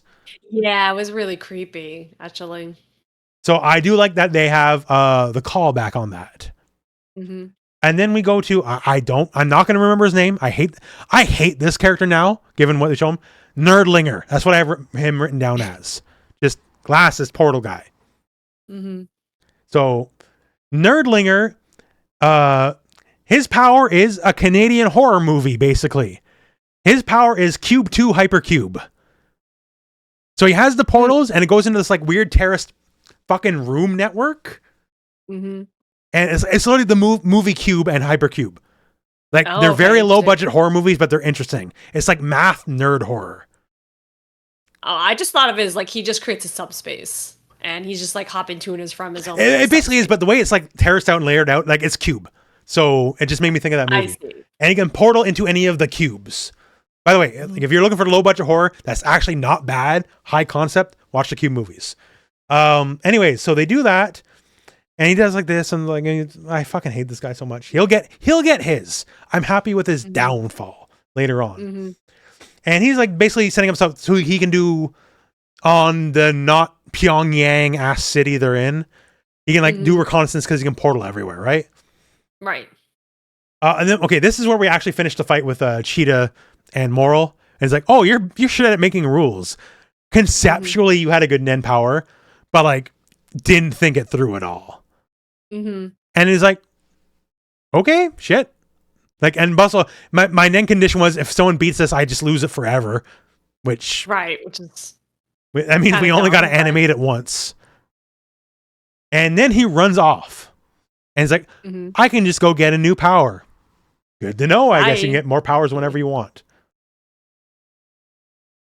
Oh, okay. So that's whatever. We go back to Meruem and Logi. Kamogi. Hmm. And he's gone to like, okay, we played enough games. I now have the master play, blah, blah, blah. And she's just like, Bishop's A2. Well, like what? She just like swats off the play, right? And they have like this super highly animated, like 5 seconds, like boom, boom, boom. It's like mind blown animation. And like, where did this come from? Because like, I think this is the episode where like half the animation is like the butterfly royal guard just like looking at a book and being kind of judgy, but there's very little actual animation going on. I was gonna say, like, this is where they put in all of the budget for this episode. Yeah, but it's just like a super crazy animation. And again, we skipped a little bit ahead of the Moral fight because we talked about like the smoke rope and all that. Oh yeah, and he got a new Nen power on the spot to like create a crossbow. Oh, yeah, that's right. But and then he's like, well, that was stupid to make that power because like you can move faster than the Yeah, crossbow. you move like So you can move faster than a crossbow bolt. You've made an attack that's slower than your base attack. And it's like, oh shit. Like I didn't think that through. It's like, no, I guess you didn't. It's like, oh, bad example. Like say you had literally Excalibur as your weapon and you create a new power to like have a pocket knife. Probably not as good as Excalibur, you know, like. Right. But yeah, just say he's bad and stupid, and he loses. Yes, he probably should have lost. If he was anyone else, he would have lost his life. But I guess Moral's just like, all right, just get going. And smarter than some of the other chimeras will come up across because the lion shows up again. Oh my god! And the lion has the power to borrow other people's powers. Mm-hmm. And we mentioned this off stream here, but to me, it's not 1-to-1, but it looks like the fucking Game Boy camera printer. Mm-hmm. Yeah, he's got his little iPod or whatever that. He's like just printing off the little sheet, which gives him the power he borrowed. Mm-hmm. Like the condition is cool in that like he has to tell someone you owe me one. And they're like, okay. Mm-hmm. And if you agree verbally that you owe him one, then he can borrow your power. Right. And you have to have seen the power as well, right? You have to have seen it and the person cannot be dead. Right. So his grand plan that they kind of explain is that like he wants the king to owe him one so that he can basically have the king's power. Yeah. Right. There's a lot of people vying for the king's throne that are like Z tier players. It's not the only one we'll deal with. Including another one we'll talk about in the future. Yeah, our new fashion diva we'll talk about. Like, conceptually, I think the power's cool. Like, that he can kind of Shang Tsung you on a very temporary basis. Mm-hmm. And he has to, like, social engineer you into a position where he can get your power to begin with. I do think his power itself is really cool, but I think his choice of power wasn't, like, that smart. Like the one he decided to bring on. He's like all these hundreds, probably like tons of powers that he could have chosen. Yeah. And he just like does not choose one that ends up in his favor whatsoever. So. And we'll go right into it because that's the next episode. The last thing about this episode is they have like a closing scene basically, and Miriam's just being a salty bitch that he can't beat the girl. Mm-hmm. I just wrote down incel Miriam is crying. I don't know why I wrote those specific words, but it felt right in the moment. Fair enough. I mean, he is very salty that he beat his amazing move that like she actually invented. And yeah, she was like, oh yeah, I invented this when I was a kid, when I was a dumb effing fucking kid. Yeah, and then someone did like a counterplay against her move, so she's like, oh, I knew instantly how to like defeat your move. This is baby easy. Now, to be fair, she is praising him in this way. It's like, I'm honored that you had the same thought process as me to come up with this move. Like you did not know its weakness, I guess, but yeah. Anyways, basically, she's not on his level whatsoever, or he's not on her level. Yeah. So next episode 105, Resolve and Awakening. I just wrote down all caps, blow your fucking nose, because I'm just getting angry at her at this point.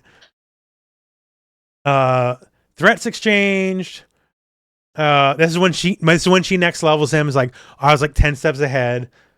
Mm-hmm. And she says to you, and this is an exact quote, and she didn't mean this in a bad way, but it said, "If I lose to you, I'm garbage." That's an exact quote from her. They're truly in the fighting game experience right now, because like also the king makes a comment where he's like, well, I'm like really frustrated, but like I'm having fun while losing. And I'm like, well, that's like how a real fighting game experience should be. Yeah. Right? So like he's having fun. Like he's not being, I expected him this is roughly the point where I expected him to like turn the tables and like just flip the table, get mad and kill her or something. But like, we're not there. And it turns out this child may eventually become his moral center. Mm-hmm. But so now it's like, well, he threatens her. It's like, I'll take your left arm if you don't win this game, but I'll give you a wish. And he's like, well, right. I don't want it. I just want to play the game. Like. Yeah, she says like she doesn't know what she would want. She'll think about it later. But she's like, oh, don't just take my arm, like every time I play, take my life. Like, why are we playing for such low stakes? Every time I play, my life's on the line. And then Miriam kind of has like a, you have shamed me moment. Mm-hmm. And it's like, so he just rips off his own arm instead. Yeah, he's basically like, my resolve wasn't on her level. Like, I should have been on her level, so rip off the whole ass arm. And yeah, then we go into this whole thing of like butterfly royal guards, like, oh, my majesty, you can't be ripping off all your own arms like that. It's like, let me take care of you. And he's like, no, never take care of my arm. But then he's made like, actually, yeah, someone take care of my arm, I guess. Like, maybe didn't think that one through. He's trying to play, and he's like, no, I don't want to stop playing. But he's like, something about like the Gungi player herself. She's like, well, I'm not going to make any moves until you actually get medical attention. Yeah. So then he finally agrees, like, okay, go get Pito or whatever. And yeah, it turns out Pito also world-class doctor on top of the many other skills, right?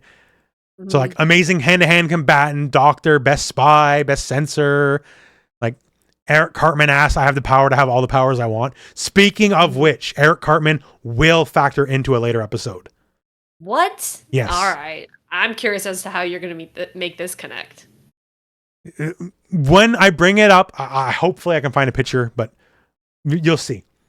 All right, fair enough. Anyway, so since Pito is now playing doctor, Pito cannot do like the super Nen surveillance that they've been doing, which leaves a hole in their defense, which multiple people try to exploit all at once, which we'll get to. This is randomly, I wrote down here, because this came up randomly. This will pay off in the next 2 episodes. I'm like, oh yeah, Colt fucking disappeared off the face of the earth. And so did that baby. Because that was like 15 episodes ago. Like that seemed like a decent plot line. They just like dropped it dead. And like, to be fair, this show will introduce characters and drop them hard. We've already been through that a lot, right? But just randomly like, oh yeah, Colt exists and like gone. But he will return. So I just wrote it down because I randomly had thought at the moment. Yes, they will definitely be back. But sorry, the one point I wanted to make was that like when Pito, whatever, all the security in the palace is gone, but also like the puppet soldiers have disappeared as well. So basically they're like, oh, this is the moment, like we need to go in and like move in. Yeah, right? like they're realizing like they don't know what is up, but they know something is up. Right, something is up, and like this is basically their ideal opportunity. Oh, and this is like very neither end. They somehow bullshit their ways. Like, oh, the king got hurt. How the fuck did you come to that? Oh yeah, they're like they make these like crazy. I mean, this isn't just this episode. It's like all throughout. No, like I've talked about the concept of ass pools, but like them's like, oh yeah, we have now decided the king got hurt. Like what? Right, exactly. And they're like, well, it's an option you can put on the table, but they all just like, yes, this is what happened. And like, nah, like you're right because the show exists and you're a character in the show, so you're correct. Right. But like to jump to that conclusion of all things. Yeah, they do make some wild leaps of logic in this show. And it's I don't know. It's just part of the show. I guess they want to explain it through these different leaps of logic that the characters are making so that they seem informed and intelligent, whatever. But yeah, so you have the suit dude going in. No. Yeah, and I'll just say this because like honestly, they've spent too much time on this because this is basically the episode at this point. Like he goes in, he puts his portal, they're pre-planning the assault. That's good. This episode and the next episode, he looks too beat up. He's like, oh, he's like Killua, that one episode where he's like all bedraggled and shit. Nothing happens. Like, I understand he's stressed because of don't want to get spotted, but it looks like he lost a fist fight. Like, he's like sweating and like, shaking, and he looks like he's having moments. Yeah, so he's planning portals. That's good. The CIA. It turns out there's other secret ruler of the country who's like this old businessman. Yeah, behind the scenes, some politician dude or whatever. Yeah. So they kept him alive, and there's like, haha, they just played into our trap. And it's like, because he's like, he's on like fucking like a dating website, or not dating, he's on like a human delivery for meat for the Chimera Ant website. He's like, give me these girls on the side. Yeah, I'm not sure.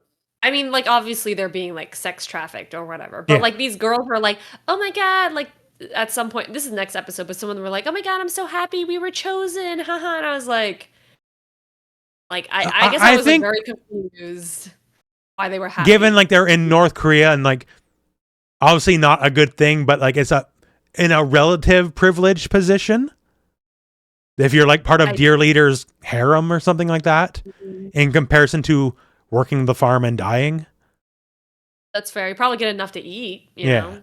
Exactly. At least like a hot meal shouldn't be off the table, right? But yeah, I was very confused for a second because like then they cut back to their inside man, like the general or whatever they had flipped. God, there's so many like fucking layers on this. It's getting confused. But like they cut to this girl and like they make it look like a big deal. I'm like, who the fuck is this? And then it turns out it's Palm. It's like, oh, it's the goth girl who has another different look. Yeah, she's wearing contacts and like a wig. Yeah, but they did the thing. It was like, oh, significant big reveal. And I'm like, what the fuck's going on? Like, I had no idea what was happening.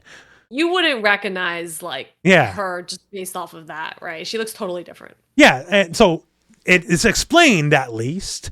But like, I was just really, because they make it like a big reveal. I'm like, what? Like, anyway, so that directly leads to episode 106, Nov and More.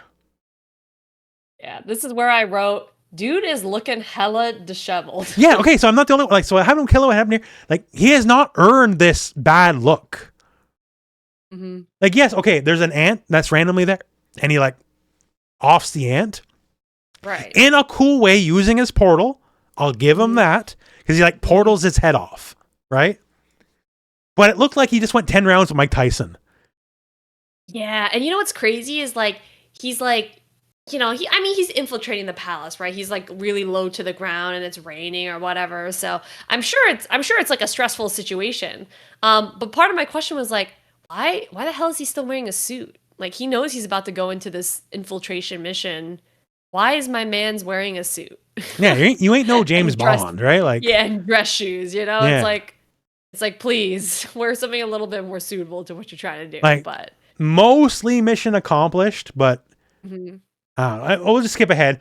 So eventually he's about to go upstairs and he's like, oh, this aura is so, I'm too scared. I gotta go. Like, what? Like, I'm assuming it was Neferpitou. I'm not sure, right? And like the kids already were up against Neferpitou, and like they weren't necessarily cool with it, right? But they were fine. They handled it, right? Like the next time we see the guy after this, his hair went white from stress and fear, pretty much. And he was definitely at least stronger than the kids were when the kids first saw Neferpitou, right? So why is he like, oh, it's like, oh my God, I can't. This is the worst thing I've ever scared of in my life. Yeah, I know. I was like, he doesn't do well under pressure. So like, why was he chosen for this mission to begin with? Like, to be fair, like I was very clear from day one, episode 1, when he showed up. I have never liked this character. And he just went and like became like the most bitch made character in the series to this point. Pretty much. Because even like fucking Tompa would be like, oh, this one, I gotta get out of here. And he'd skedaddle in a comical way or something. He wouldn't just be like peeing his pants and his hair go white from just being around. Yeah, well, not even around. He's just like on the edge of her end, right? But anyways, he's successful in his mission. So I like, guess a mission accomplished, but just like bitch made. That's all I can say. This guy sucks. Yeah, it's not great. But anyway, so he's done his job, at least. Oh, but he did leave behind like a bloody shoe or something from the guy. Yeah, he left evidence. So once again, not a great spy. Yes, not a great spy. But I guess he was so like panicked at the time. He's basically just like, you know, he's just like running around. Making rookie mistakes. I have it literally written down here, just my notes. Why is he so beat up and stressed? He won quick, and now he's taking his shoes off? And it was for the blood. This was happening as I was writing it, but yeah. At some point here, there is a good drawing of Neferpitou. I just wrote down good funny cat drawing. Then we go back to Miriam and God, I keep forgetting Junji girl, and they say something like they say something like, "You will kill me in the cruelest way." But I misheard that the first. I heard you'll kill me in the coolest way. And like, wait, when I rewound, I'm like, what do you mean? What are you talking about? I'm like, I heard, then like, oh, cruelest. Okay. Cause like, it wouldn't be fitting in their characters. Like, yeah, kill me in a sick, nasty way. Right. Like, Okay, this is the line of the episode. Actually, second, this episode's good for the lines. So the lion, unemployed lion, finally meets up with Moral. And Moral just goes, "Aren't you that lion guy?" Like, yeah, buddy, fucking probably. Like, he's a literal lion, right? Like, kind of hard to mistake. Yeah, I know, but it's just like, what a thing to say, right? Like, and they're about to fight Shadow President Man's creepering on the girls. And the moment you mentioned here, two of them are just like happy to not be dead, basically. Like, they're just like, oh, sick. We're in the harem of the Shadow President. Like, yeah, there's like this whole like underground facility that they have like a village or whatever. It's weird. They have like a fake CIA black site or whatever, like with this like fake buildings underground. Like, there's a show that did that. What show was it? Was it Lost? It might have been Lost. They have like a bunch of underground. Oh no, fuck! It was Breaking Bad. When they hired the German engineers. Never seen Breaking Bad. Oh, they hired German engineers, or maybe it was Better Call Saul. Either way, they hired German engineers and make them live in a fake city in an underground bunker. So that's what it was reminding me of, because it was like, I know I've seen this, and granted, I'm sure it predates Better Call Saul, Breaking Bad, all that, but still. But yeah, this is where. Oh, sorry. Go ahead. Oh well, I was just gonna say, like, dude's kind of a short king. Because, like, you see him next to these girls. Yeah, they're dwarfing him. Like, he's got, like, Napoleon syndrome or something to, like, overcompensate. Anyway, sorry, continue. But, yeah, this is where they finally caveat Palm's ability. Because I remember when she showed her ability at first, I'm like, this is the best ability in the history of the show. Because she has, like, clairvoyance on anyone in the world on the spot. So they do say she has to specifically lay eyes physically on someone before she can use the ability. Right. And also has to be her own eyes, not her like hooker contacts or whatever they're using. She's like wearing contacts. It has to be her purple eyes. Yeah. She's wearing colored contacts or whatever. But it's kind of hardcore because she's like, oh my God, if I fail, I just have to like I have to kill myself. I'm like, dang, like she's got way more guts than her master, man. Like, yeah. Because, like, he's like, oh, this is too scary. I gotta go. Versus, like, I'm willing to die to get this done.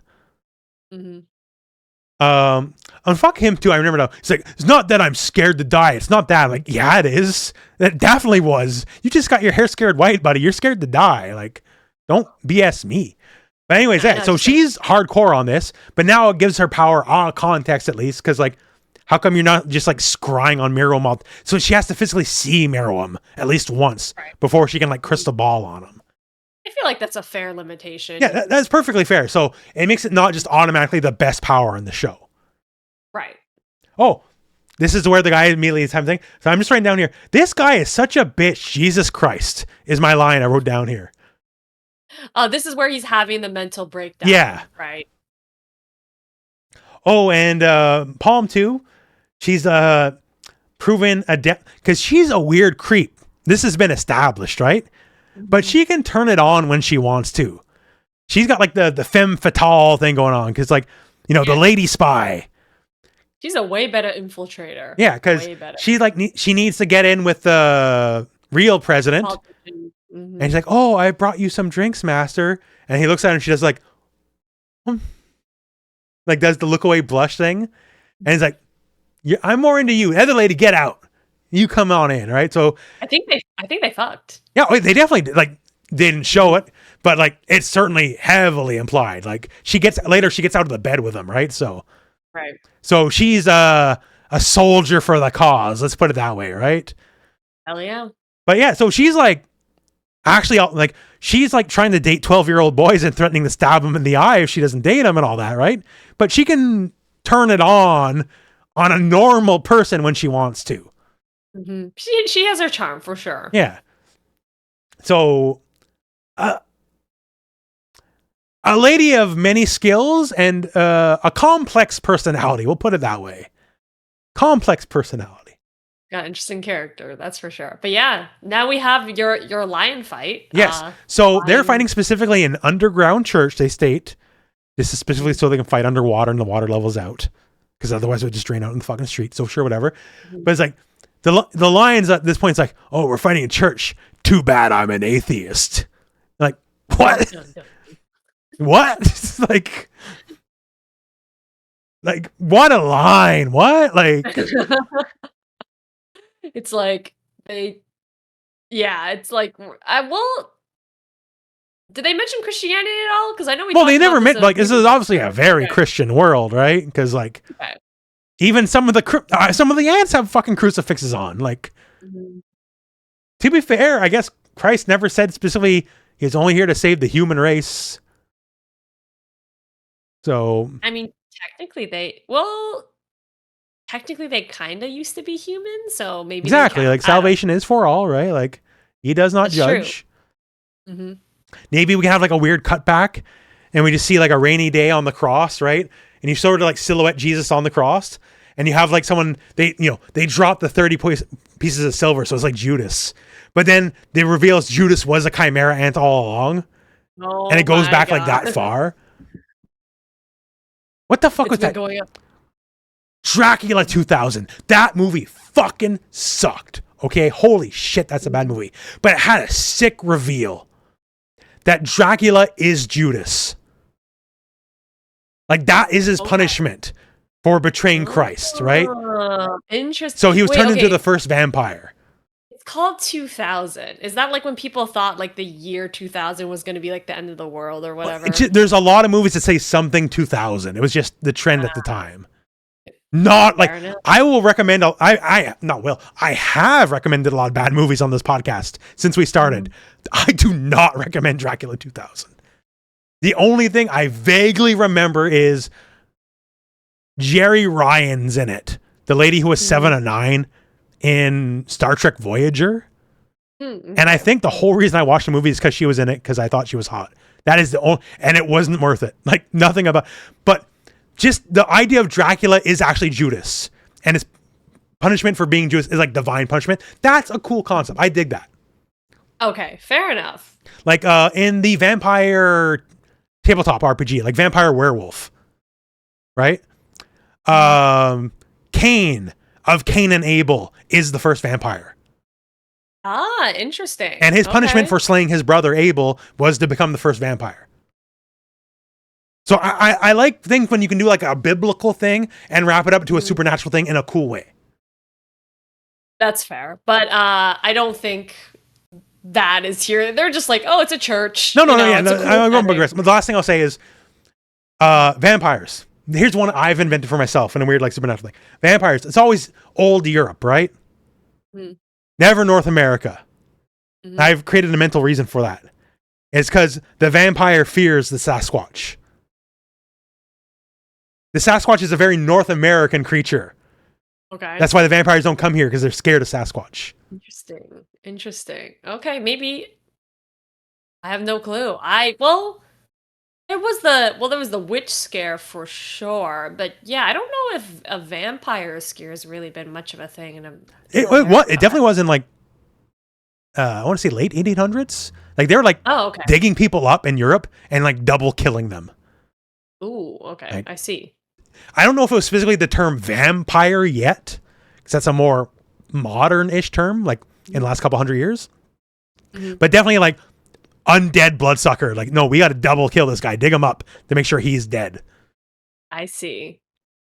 And like, say if like the rigor mortis, so like say they didn't decompose fast enough, they'll cut their head off. It's like, he's not decomposed, got to double take his fucking head off. He's a vampire. Oh, that's crazy, actually. Yeah. We're scared of our own shadows for the most part. we're scared of a lot of things, but anyway, so we're in the church. We're in the church. This is the end of the episode here, but this is where I felt highly justified in calling him the unemployed lion. Because like I was like, okay, you're wearing like a fucking beater t-shirt and shorts, and like I was saying in the podcast, that's basically been my look for my whole like poverty era of my life. Like I said I'd be wearing some beat up metal shirt and shorts. And then he's like, oh, by the way, I love metal music. And then like, I nailed you in one, motherfucker. Like, I got you. And then Moral's like kind of sad. It's like, yeah, I love this band. And Moral's like, yeah, that band's kind of sick. It's like, yeah, you know, this album's. It's like, yeah, I love that album actually. It's like, shit, I kind of like this guy. He's like, yeah, I know. Sorry, I gotta kill him. Yeah, it's like this. It's like actually a shame we got to fight because like I kind of had the exact same taste in music you do. Yeah, but it's a nice little humanizing moment. It is like, and like that's kind of what we've been doing. Even though they're gonna fight, they're now trying to humanize all the ants, right? Yeah, pretty much. Like even the king, who at first was like killing people willy nilly, now she's like, oh man. Like, I mean, this is a later episode. But But he's starting to second guess himself. Yeah, exactly. He's starting to second guess himself. So there's development, character. I wonder if they're gonna, in wrestling terms, do the double switch. So it's a rare thing, and they almost never do it. When it's done right, it's done great, right? The double turn. In the middle of the match, usually it's in the middle, sometimes it's before the match, but usually in the middle of the match, the bad guy becomes the good guy, and the good guy becomes the bad guy. Interesting. Okay. So like they're finally gonna have the fatal battle, and then like Gon's gonna turn into like some inhuman monster as the ants finally kind of figure out we need to stop being such pricks about it. Mm-hmm. So I wonder if they're gonna do the double turn. I don't think you're entirely off base, actually. See, I knew from the start. Gon's a monster. There we go. Yeah, episode 107, return and retire. So once again, now keeping unemployed, and yes, this is his borrowed power, but his unemployed, he's surfing. He's a fucking beach bum too. Like he's so unemployed. His power is surfing, and he's summoning. Why is the water orange? I don't know. The church was kind of orange, so I'm guessing. No, but like, it won't turn all the. Like I wrote, he summons an ocean of Fanta.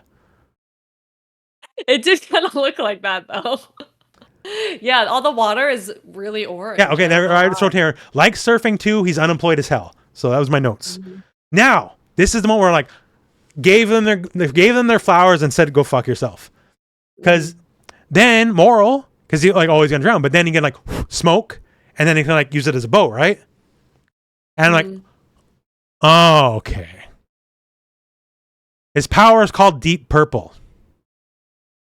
Okay. He just used smoke on the water. Smoke on the water. Dun, dun, dun, dun, dun, dun, dun. The band is called Deep Purple. And it's a metal band. Oh, well, it's not even a metal band necessarily, but it's a music ass reference to the band. Like when it was originally Deep Purple, I didn't even think about it twice. I didn't think about the band. Like, okay, everyone's got some left field ass name for their powers. But then he's smoke on the water. Like, oh, Deep Purple. Okay, I get it. Once again, give them their flowers. Go fuck yourself, right? Like, I didn't even recognize that, actually. I did not know that was the reference to the song. Yeah. So I wrote in here, smoke on the water, Deep Purple. Yeah, I get it, you fucks. I guess that's why they made it a water-based power. Because, like, you think looking at the lion... I think it's a water-based power simply because they can make that reference. Exactly. That's what I think so, too. Because I was like, you could have picked any other power. Like, it probably would match his, like, personality or character more. But no, they decided the one thing that I'm sure they'll never go into it. So Moral's like, I know that power. That's my friend's power. You killed him, you son of a bitch. Mm-hmm. He has to be alive for the power to work. Yes. So he's not dead. Like, I'm sure it'll never come up ever again, but like, he just threw the accusation that he killed him. And he's like, no. He's like, lets him think that, I guess. Mm-hmm. But, so yeah, well, anyways. Now here comes like the lion dude, double, triple, quadruple guessing himself over and over and over. Because like, he puts him under the water. It's like, oh man, he can breathe a long time. And it's like, oh shit, he's got like whale lungs. What if he can be underwater for days? Because Moral's like, I have the best lung capacity in the world. Right. And then he can't find them, and then he kind of like disappears from view. And it turns out he used like his like lung capacity to breathe out and then help push him out of the current. Of, like, he did that. And then he's like, oh, he's imagining it, like how he might be like breathing the bubbles around. And it looks like a fucking menorah. Like, I don't know if that's on purpose. Yeah, it kind of has like the different like like kind of that shape of like where he's smoking out the but it's just like curved and shaped out like a menorah, like the shape of the air coming. That's not actually what he's doing because that's what the lion is inferring, but he loses his power to surfboard, which Well, it's basically, it turns out he got beat by the old tubing car engine. Mm-hmm. You know, you take the hose, you plug it into the exhaust, you roll up your window over it, and then you hit the gas on the car and just go, right? Because he got hit by the carbon monoxide poisoning. Yeah, or you left your car running in the garage for too long and you fell asleep. That's like a recent South Park. This is not the Cartman thing I was saying, but it's a recent South Park episode. And Cartman's trying to kill himself with that way, but it's an electric car, right? So he can't do it. Oh my God. But he doesn't know that, right? And he convinced Butters like die with him. And he's like, yep, any moment now, Butters. Any moment now. And like they're just in the car for hours. Like they're waiting to die. Oh, that's pretty funny, actually. Yeah. But that was great. But yeah, so he breathed out underwater enough CO2 to kill a lion man, which is an insane amount. You can't do that with one person's lungs. I was going to say, like, that doesn't seem scientifically possible. Also, that quickly, I was like, that can't be true. Yeah. But and so the lion falls down in the water and just dies, right? Yeah, he drowns. And he moves on. And at the moment, I didn't think of it. Because, like, Cheetah Guy just ran away, right? So I'm like, well, okay, he's going to come back. And then, like, a couple episodes later, I'm like, oh, he's just fucking dead, isn't he? I'm like, what a way to go. Just get, like, choked out while he's like, whoa, surf's up. Oh, no. And fall over. And, like, that's how you went out. Yeah, and he has this whole, like, montage as he's, like, falling down. He's like, is this how I die? You know, he's, like, having a whole, like, basically soliloquy in his head. Of all the lesser ants, he absolutely had the most screen time. Mm-hmm. Like, double the next. And, like, Colt's probably the next. And he has more screen time than Colt does. And then he just fucking dies like an idiot. Like... Yeah. No, I mean, like, in the earlier episodes, he has these whole sections where he's, like, planning on, like, how he's going to take credit for taking down Morel. Yeah. So he can get a promotion. Like, it's, like, a whole thing that they spend a lot of time explaining. They spend a lot of time just to job him out and, like, he's done. Like, so weird. And at some point here, Palm, she also goes to the evil stairs of Aura. Mm-hmm. And she's like, oh, something happens? We don't know. Mm-hmm. And throughout the course of the rest of the episodes also is not explained. And I only watched to the end of 10 or 110. Mm-hmm. So I don't know what happened to her. Guess we'll find out. Okay. So when Octopus Guy saved Killua, so when they first met, they were roughly the same size, like they're fighting each other, right? Mm-hmm. Then when he saved him, he was 5 times bigger than Killua, holding him on his head. And then they're back to him, and now he's the same size as Killua again. Yeah, and he's wearing like a little beanie and like a little sweatshirt. It's like really cute, actually. Now, this is what I want to come back to. It's definitely a slacker look. It's definitely how I dress. Like, I'm at home, I'm not doing anything. It's the weekend. Don't bother me type of look. Now, here, okay, one moment here. Bear with me. I'm sorry. This is the thing I want to come back to, and then we're going to come back to it. So I do have that little beanie look, right? Yeah, extra comfy. Now, change the color scheme. Okay. And he's Cartman. Like, straight up, he's just Cartman.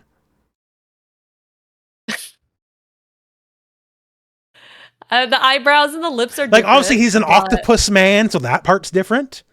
Right. Like, oh, wait, look at this. There's South Park art of him. Oh, my God. So I'm not crazy when I saw that. Someone else had that idea. That's crazy. Now I got to type Congo South Park. Oh, no. Wow, there's like multiple. Okay, it's not as many as I thought, but I'm not the only person to think this, so I am justified to a degree. That's fun. I guess there's probably like a lot of like websites or things where you can make yourself into like your own South Park like self-insert character. Oh yeah, they had a shot of him where you look kind of like a fat kid from the back, and he's had the beanie on and like the winter coat and all that. I'm like, this is Cartman. Like, straight up, like that's all I saw. So that's the moment we came back to Eric Cartman, because I'm like, that just hit me for a loop. That's funny. My thought when I saw that scene was like, oh, I like his little outfit. And then you see like Killua has like a fucking 8-pack. Yeah, Killua is like the most shredded person. Like, Killua is beyond a Greek statue randomly. Mm-hmm. I'm like, when did this? Because like, we've seen him without a shirt and a thing. He's just like little kid flab, like anything else. Yeah. Then all of a sudden he's like, like just flexing on him, like. Yeah, it's crazy. And he's like perfectly healed. Like, oh, they're at the hospital. Like he woke up in the hospital. I have a moment for that because they're like, you can't go because you're too hurt, right? Mm-hmm. I wrote down here, my wounds don't need to heal because my dad and my brother tortured me against healing my wounds. So like just the same, like you can't hurt this kid in any real way. Cause like, I know he doesn't say that, right? Cause now it's just a meme in my own head that like, anything bad that happens to him, he was tortured against it as a kid, so he's immune to it. Yeah, I mean, pretty much. I mean, he even talks about like, I think at one point, maybe in this episode or one of the previous episodes, he's basically like, he mentions that like, oh yeah, the reason I know so much about this country is because my grandparents came here or something like that a long time ago. So he basically like any situation that comes up where he's like, my dad knows. Get fucked. Yeah. It's like, oh, I already knew this because of X, Y, Z. There's always a reason, you know? Yeah. See, he's the guy who needs glasses. So you say something, you go, actually. So that's basically where he's at. Like, pretty much. But yeah, he's randomly buffed as shit. Yeah, it's insane because like they've shown Gon with some muscles when already a little too much muscles for a kid. Because like, there's a specific term. Some people have like a hormonal imbalance where like you'll get insane muscles as a kid, and they get insane muscles before you're fully grown is like a very bad thing for your growth. Oh, it's like, it will fuck you up, but cartoon. So whatever, he's just God. Like he's just a Greek statue. Oh, and they had to pay like $1 million Jenny to get him out of there because it's a mob hospital. Yeah, they said it's like a black market hospital, and so like he needs someone to wire him payment, so he calls Gon or whatever, and they finally hear from him after like not hearing from him for like, I don't know, a couple of days. Yeah, like 4 or 5 days, like because they can't reach him on the phone. They're like, he might be dead. Like, what's going on? Yeah, you think he'd be like, you think they would be a little bit more worried, but surprisingly, I think in the previous episodes they were like pretty nonchalant about him. Yeah, they're like, yeah, he'll figure it out. Pretty much. Meanwhile, Palm, they're like freaking the shit out. Yeah, because like, oh my God, where's Palm? Well, you could argue Palm brings a lot more to the table. Gon or Killua, like just being objective, is not their strongest fighter. Palm would give them complete clairvoyance over the entire situation, which is a better ability than like your third strongest fighter. Okay. Fair enough. I mean, really, what they should have done is just brought more people in general. This is this. Yeah, you could say that since the start of many millions of people did not need to die if you want to fucking get off your ass about this. Also, another thing is that like they literally wait until the day of the sorting to happen to, I don't know. For maximum dramatic purpose.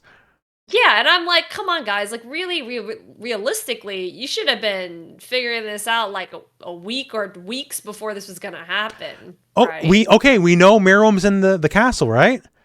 Tactical nuclear strike. Like, fuck it.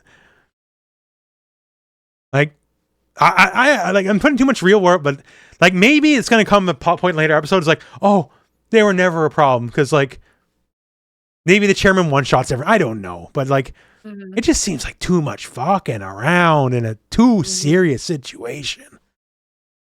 Yeah. And, like, all the, like, the politicking going on. It's just the politicking, like, that's very real world, whatever, right? But, like,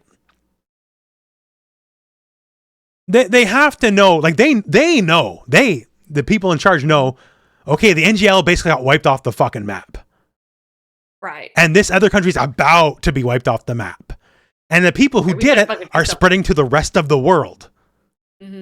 So, like, even if the general public at large doesn't know that, even though Lion Man was on fucking Ricky Lake and murdered her on live television. So, like, somebody saw that, you know? Like, generally, in even today's cynical world, if someone murdered a news host on live TV, it'd probably make the news. Yes. And you don't have to be a Lion Man for it to be newsworthy. Right. And that would be very newsworthy because they were literally interviewing him about like him being a Lion Man. And it's like the first time they've ever seen that, right? So it's like, yeah, hey, what's it like being a Lion Man? And just claws her fucking face off. Like, It's I can't show it because it's Simpsons because they'll get his copyright striked. But it's a gentle Ben moment. Yeah, it's definitely really weird. But anyways, sorry, one thing I want to add to the Killua situation is that like there's a whole little sappy section at the end where they're like, "Oh, we're friends now," and like you can like Killua's like, "Well, I'm leaving, but you don't have to come with me. Like it's gonna be." Oh yeah, he opens the door. He's like, "Do I gotta ask you one more time? I thought we were friends." Right. And it's like, it's a role reverse situation, right? Because he's now gone and Icalgo. See, I remember Icalgo because it's a good name, Icalgo. You can say that, you know, like it's like a Spanish melodrama. Me and Icalgo. So it's good. I like that name. But yeah, it's a role reversal because like I can have a friend. And yeah, it's like, you know, hang out with me. Like we're gonna be in this together, kind of deal. Like. Right, but it's going to be dangerous. And he's like, "Well, I'm coming no matter what. Like I'm being part of the gang now." And you know, he's like crying or whatever. And it's cute. Yeah, he's like hitting a serious face but also like tears of joy and all that. But yeah, that's basically the episode. Next episode is 108, Komugi and Gungi. And a couple things to note out of the gate. So one, Komugi is still running circles around. He has no chance. Like they played like 1,000 games. She's won 1,000 times in a row. So like, it's never going to be a thing. And basically he's like, he's like thinking, oh, like maybe I should. Oh no, the little butterfly dude. Yes. Poof, he's saying like, oh, she's a liability. I should kill her. But then wait, if I kill her, that means he'll never be able to beat her. And that'll cement like his loss forever. And then he just like starts playing like the violin aggressively. He's like, how dare I think that? Yeah, he's like getting all up in his emotions. I do want to note here, he starts crying, right? And it's not a normal anime. Like I know he's like a very specific kind of character, but he's like, I wrote down he's crying Sailor Moon tears. He is. It's like because it's the star tears. Like I always associate that with Sailor Moon, right? Because everyone else will cry and has like Gon's cried a million times. It's like normal big anime cry, but he's also like the perfect diamond star cry, tear falling to the ground. As you yes, it's very like Bishonen. That's the word I'm looking for. Yeah.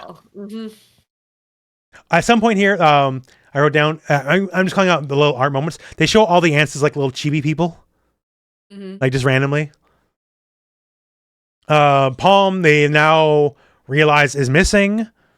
I wrote down here, they come back to, I can't remember the context, but I just wrote, Miruum is Gungi cucked. Because, like, he just cannot win.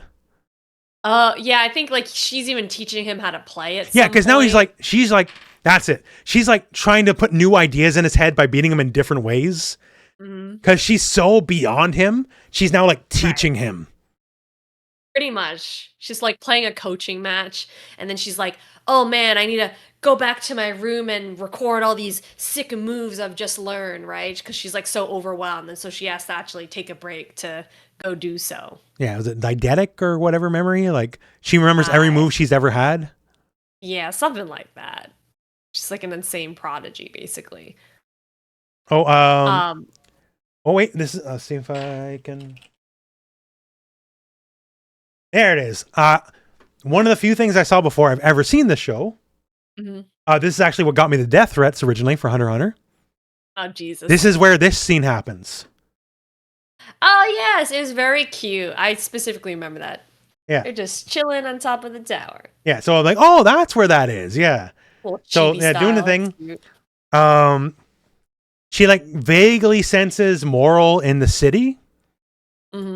And is like, I really want to fight him now. Yes.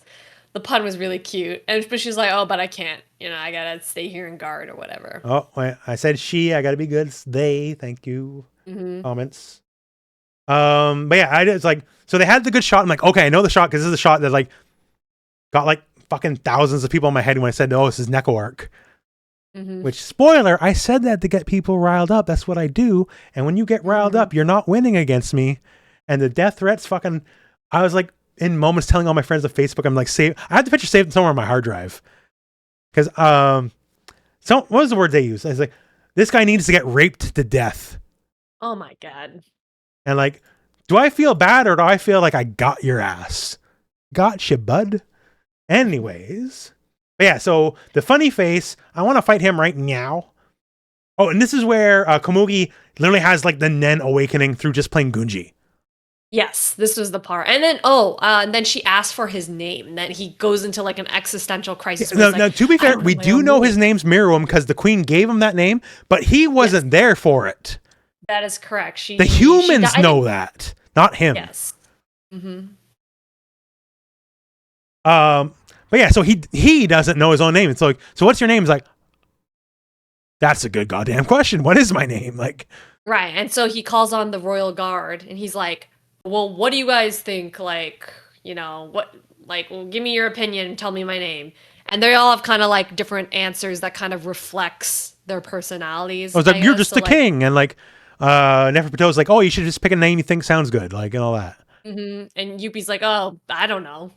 I wouldn't dare to know. So it's like all kind of like a little reflection. All fucking like bootlick ass answers. Like, like, the one thing, Butler Butterfly says, you can choose a name after the sorting. What's the fucking whole, like, why the fuck is there a wait on that? Like, I think he just really wants him to like do his duties as king. I guess like he wants him to see the plan through because like his existential problem now is like the king might become somebody else. Like Komugi is like changing who he is. Right. And he's like having an existential crisis of like, oh my God, like he can't change. He can't deviate from this idea of perfect king that I have in my head. Yeah. So you see him getting a little soft and then the butterfly is really worried. But then he doubles down. It's like, I'm the king. That means I can just fucking kill whoever the fuck I want whenever I want to do it. That puts me above everybody else. Yeah. He's just going on. And like, oh, sorry. Go ahead. Oh no, I was gonna say like one comment that like the butterfly dude Poof made. He's like, "That's right. No ruler should regret their actions." You know, like he just like made that one line. That's a kingly way to look at it, right? Sure. And like, we'll get to it. He immediately backtracks on that because he goes back to Komugi. He's like, "I'm gonna kill her." And here, of all the things we talk about, is the most insane fucking thing in all these episodes, and one of the most insane fucking things in the show to this point. So he goes in the room and there's just a giant fucking bird attacking her. What in God's green earth is there's just a giant fucking bird attacking her in the room for no fucking reason. What? So apparently it flew into like, the room. They did foreshadow the like, bird. I'm not saying the bird, like when they're having the conversation, the bird was foreshadowed, right? But why is there just a bird in the room fucking attacking her? Like, and the window is this big. Like, that's why I was trying to pantomime. It's like this big, man. It's like, what is going on? Like, in the context of the show, it is for her to feel bad for her, right? But it's just like, walking, fucking bird on, like, what? Yeah, there's so many other ways they could have played out that scene. Like, oh, I don't know, she's like passed out from not breathing or whatever. Like there's like so many other there's a million like okay, if you wanted to feel bad for her and like inject some humanity, right? Because this is the I came here to kill your ass because I'm the king and I'm hot shit. It's like, oh, you're hurt and I'm so sad. Like, oh shit, I have feelings. Oh no, right? So they could have had Poof like backhand her or something, right? Hurt her, and it's like, oh, whatever. Human's like, no, don't hurt her, and it's like, there's a million ways to do it. Versus, I walk into a room and a bird scratching the fucking shit out of you like a crazed animal. Like, and what's crazy is like after all that, he's like, why didn't you call for help? And she's like, well, I didn't want to bother anyone by waking them up. And I was like, such a weird fucking answer. And this whole scene was pretty crazy, honestly. I know I cannot feed you audio, sadly, but I just want this soundbite for the viewers of Bill being attacked by the bird. Barrel roll. Falcon, bring us back a vole. No.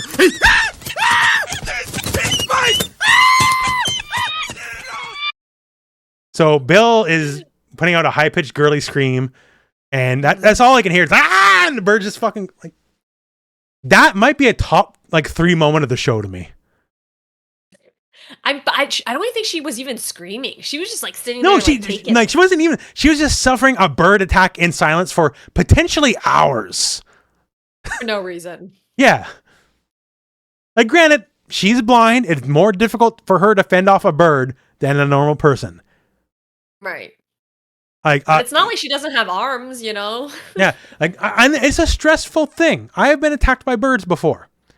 In this very apartment, there's a hole somewhere. I don't know where the fuck it is. Bats get in here sometimes. And let me tell you, when you're not expecting a bat to fly right at your face, that is like a top 10 terror moment of your life. You acclimatize, but in the moment, you feel like the Grim Reaper is coming at you, right? He's just swooping at you above your head. Yeah.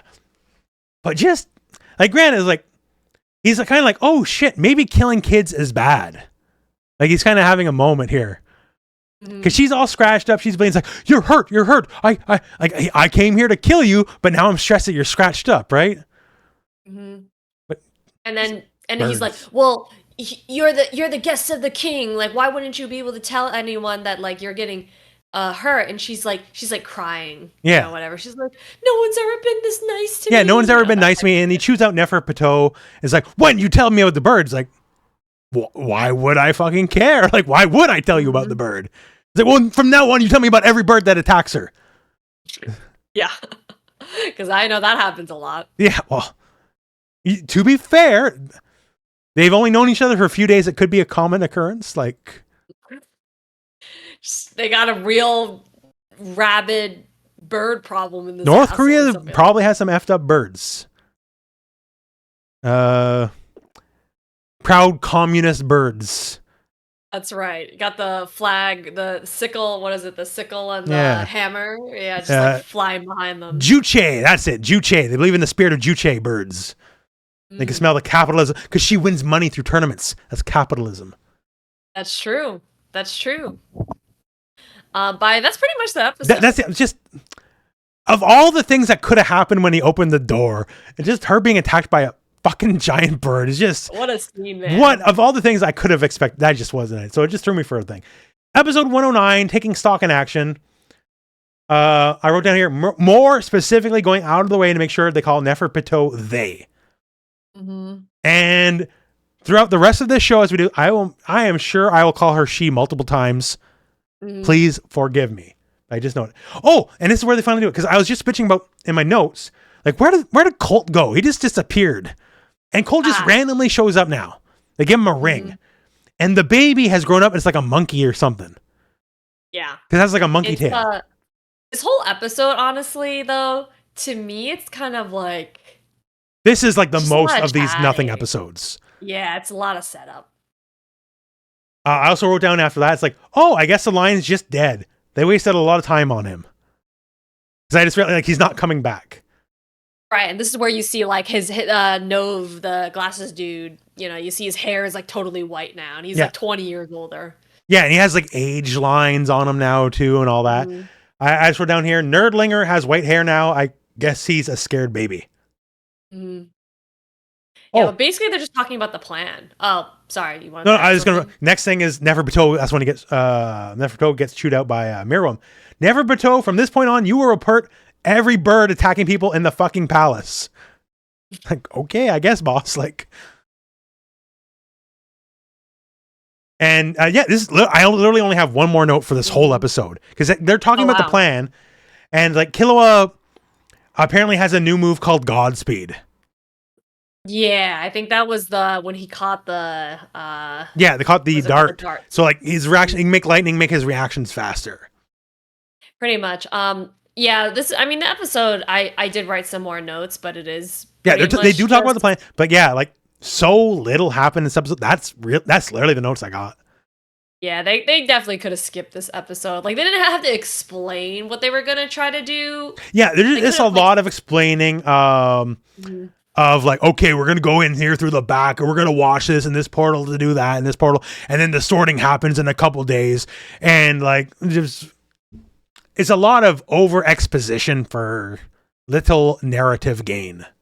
Yeah, and then but one thing they do mention, I guess that's kind of important. The rest of this is less so, but they basically say, the poof, his scales are coming out. Yeah, he's like hypnotically suggesting the crowds coming in. So like this is how they'll do the sorting and not have mass panic on like 1 million people. Yeah, right. So basically it's saying like, okay, well the day we go in, like, we won't have to deal with panicking people. And I was like, okay, well, if You really wouldn't have to deal with panicking people if they weren't there at all if you went earlier. Exactly. And the Ikalgo, he's like, tomorrow's gonna be my birthday. He's Yeah, like really yeah, he's like, excited. tomorrow's the day I become a man. Yeah, and I was like, you don't gotta go that far, dude. But anyways, but Hey, that's to be fair, like he hasn't had much of a life. He's wanted to be a squid all of his life. Now he has purpose, right? Hey, that's fair. I mean, I'm happy that he's excited to be part of the team. There we go. Now I just realized this is where I can put some modern day Twitter on this and posing it where it's not there. Mm-hmm. So it turns out Hunter x Hunter did beat us to the punch and it has like they, them, pronouns, whatever. Mm-hmm. Ikalgo is a trans allegory. Because wanted to be a squid stuck in an octopus's body. Got it. I'll now make this my entire personality on Twitter. Oh my god. Just put it in the caption of the episode and we'll just start getting... Nah, probably not go that far. Just start getting threats everywhere. But I know for a fact you're going to put Ikalgo on the thumbnail. I know he's going to be there. I might. I don't even know.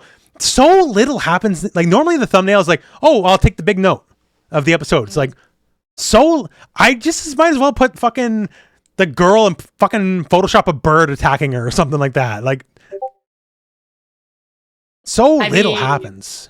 Yeah, these episodes really, especially this episode, really could have just been skipped.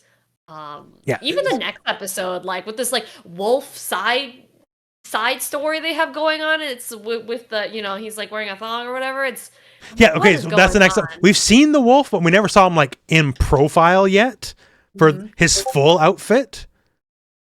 And we'll just go right to next episode 110: Confusion and Expectation.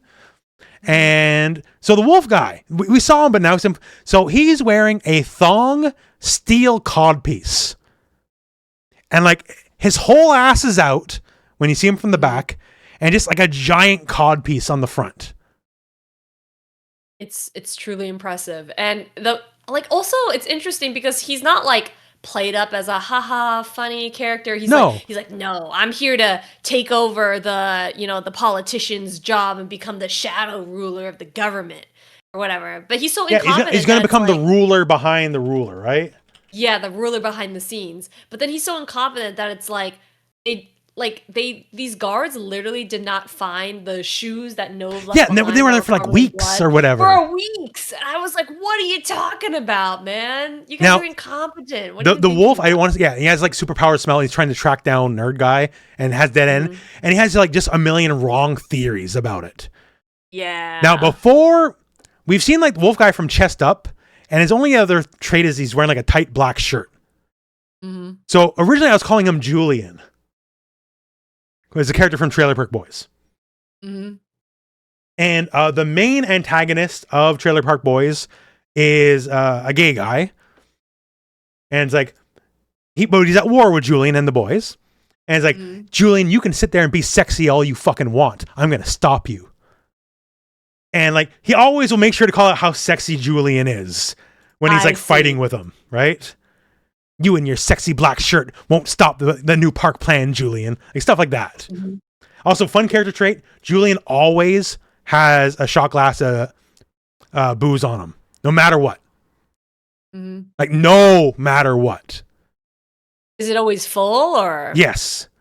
So like in a car chase and he's driving, he has it.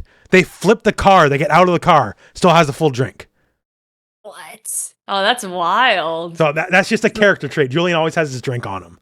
That's kind of hilarious. But yeah, so I was originally thinking, oh, Julian, you and your sexy black shirt. And then all of a sudden, just like, this dude's whole ass is out. He's got a giant cod piece. And like, once artists barely withheld fetish or whatever is the meme. Yeah, they're not proving it wrong, especially like also they show, this is where actually they explain that the Nen exorcist girl like is not pregnant, her stomach's getting bigger. So this is where like she eats the Nen and gets like a big belly. Right, and I'm like, this is definitely like that did not have to be the use of her power. This is definitely someone's fetish, Yeah, no, like there's someone on the team that like has to let it be known, like, which truly something else. You do you. But yeah, the whole wolf bomb thing because eventually the shadow president, he convinces them that's like they're gonna bomb the building, and like I just want to hire this whole side plot's nonsense. Like you're just killing time. Like nothing you're saying matters to the plot. And pretty much. You're going to be the president. You're going to be the muscle behind the muscle. Like, this is literally the lion's plot line. Now just put on the wolf guy because the lion just died. Right, exactly. So, like, no, you're right 100%. Like, literally, like, I just want to gain power and take over, but I'm too incompetent to do that. Yeah, so, like, they just transferred the plot line over to a new character. Like, it's going to not matter the same way, as far as I can tell. So, it's like, they're just kind of doing a lot of nothing, basically. Yeah, and it's really interesting, the whole situation with the bomb, because it's like, I didn't even quite follow it 100%, but it's like he's making up an excuse that they're trying to find out a bomb so he can tell this politician dude to be somewhere. I don't even know what to be brutal, I sort of start glazing over because I know this doesn't matter. Like, this is not the plot. Right. Speaking of the plot, we do go back to the boys in their shadow hypercube dimension. Mm-hmm. And this is where they're like, they just assume Miriam is making babies now. Yes, and they like show this weird like visual of like Palm, I guess like the king like fucking basically. Yeah, they're doing like some like fucking like like some Twitter nonsense of like lady super obsessing over the monster or whatever, right? Like and everyone but Gon is like, they're all thinking like bad thoughts. Gon's like, I don't even like, oh yeah, they make babies in the factory. He's bringing the stork in or something like that. Like, and like the sad reality is like Miriam wishes he was doing something as cool as that. He's just fucking been losing hundreds of board games. Like he's basically like obsessing over Magic the Gathering at this point, right? Like pretty much, instead of like literally running his country or kingdom or whatever. Like instead of doing anything of value, he's just playing fucking board games. Like, I'm just here playing Ticket the Ride all day, waiting for my genocide. Like, yeah, and here's also where they make that huge leap of logic, where he's like, "Oh, the king is hurting himself because he can't forgive himself." Exactly. So if you're just like, he's here having orgies, was your other thought, proves you're kind of off base, right? Like, oh, and this is the other thing. Okay, so even though I don't like it, I'll accept it that Killua's power up is taking the pin out of his head and removing the self-doubts he had, right? That is his functional power up. Sure, whatever. Don't like it, I accept it. Except they walk that shit all the way back here because half this episode is Killua doubting everything they're doing.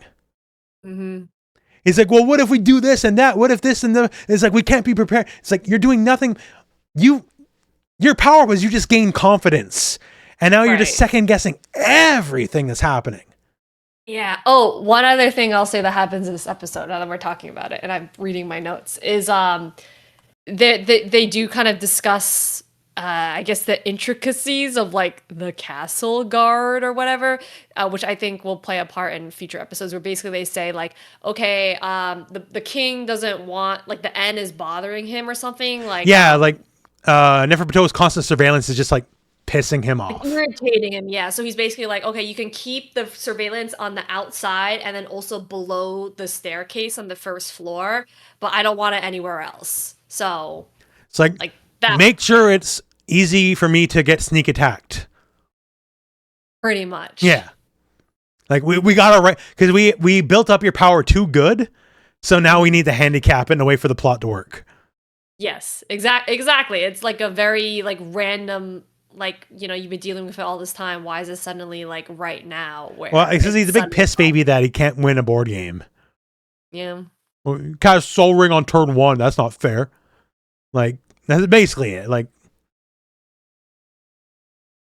but yeah, I mean, that's pretty much all I had for this episode. No, the only thing, the last thing, as they're finally leaving to finally prepare for this, like hopefully next podcast, like something happens, right? Like, I'm sure stuff will happen. They randomly show the flying bug dude dead in the room with him. Like, oh yeah, I guess they would have killed him, right? Like, but why is he in? And then it turns out Ecologo, because he can wear people's skin, is going to wear his skin as, I'm guessing, like an infiltrator ploy. Yes, you do see his just dead body lying on the ground. Which they didn't explain at first, and then I was like, okay, that made sense afterwards. So thank God, because I was like, why is his dead body here? Like, why did we bring this in?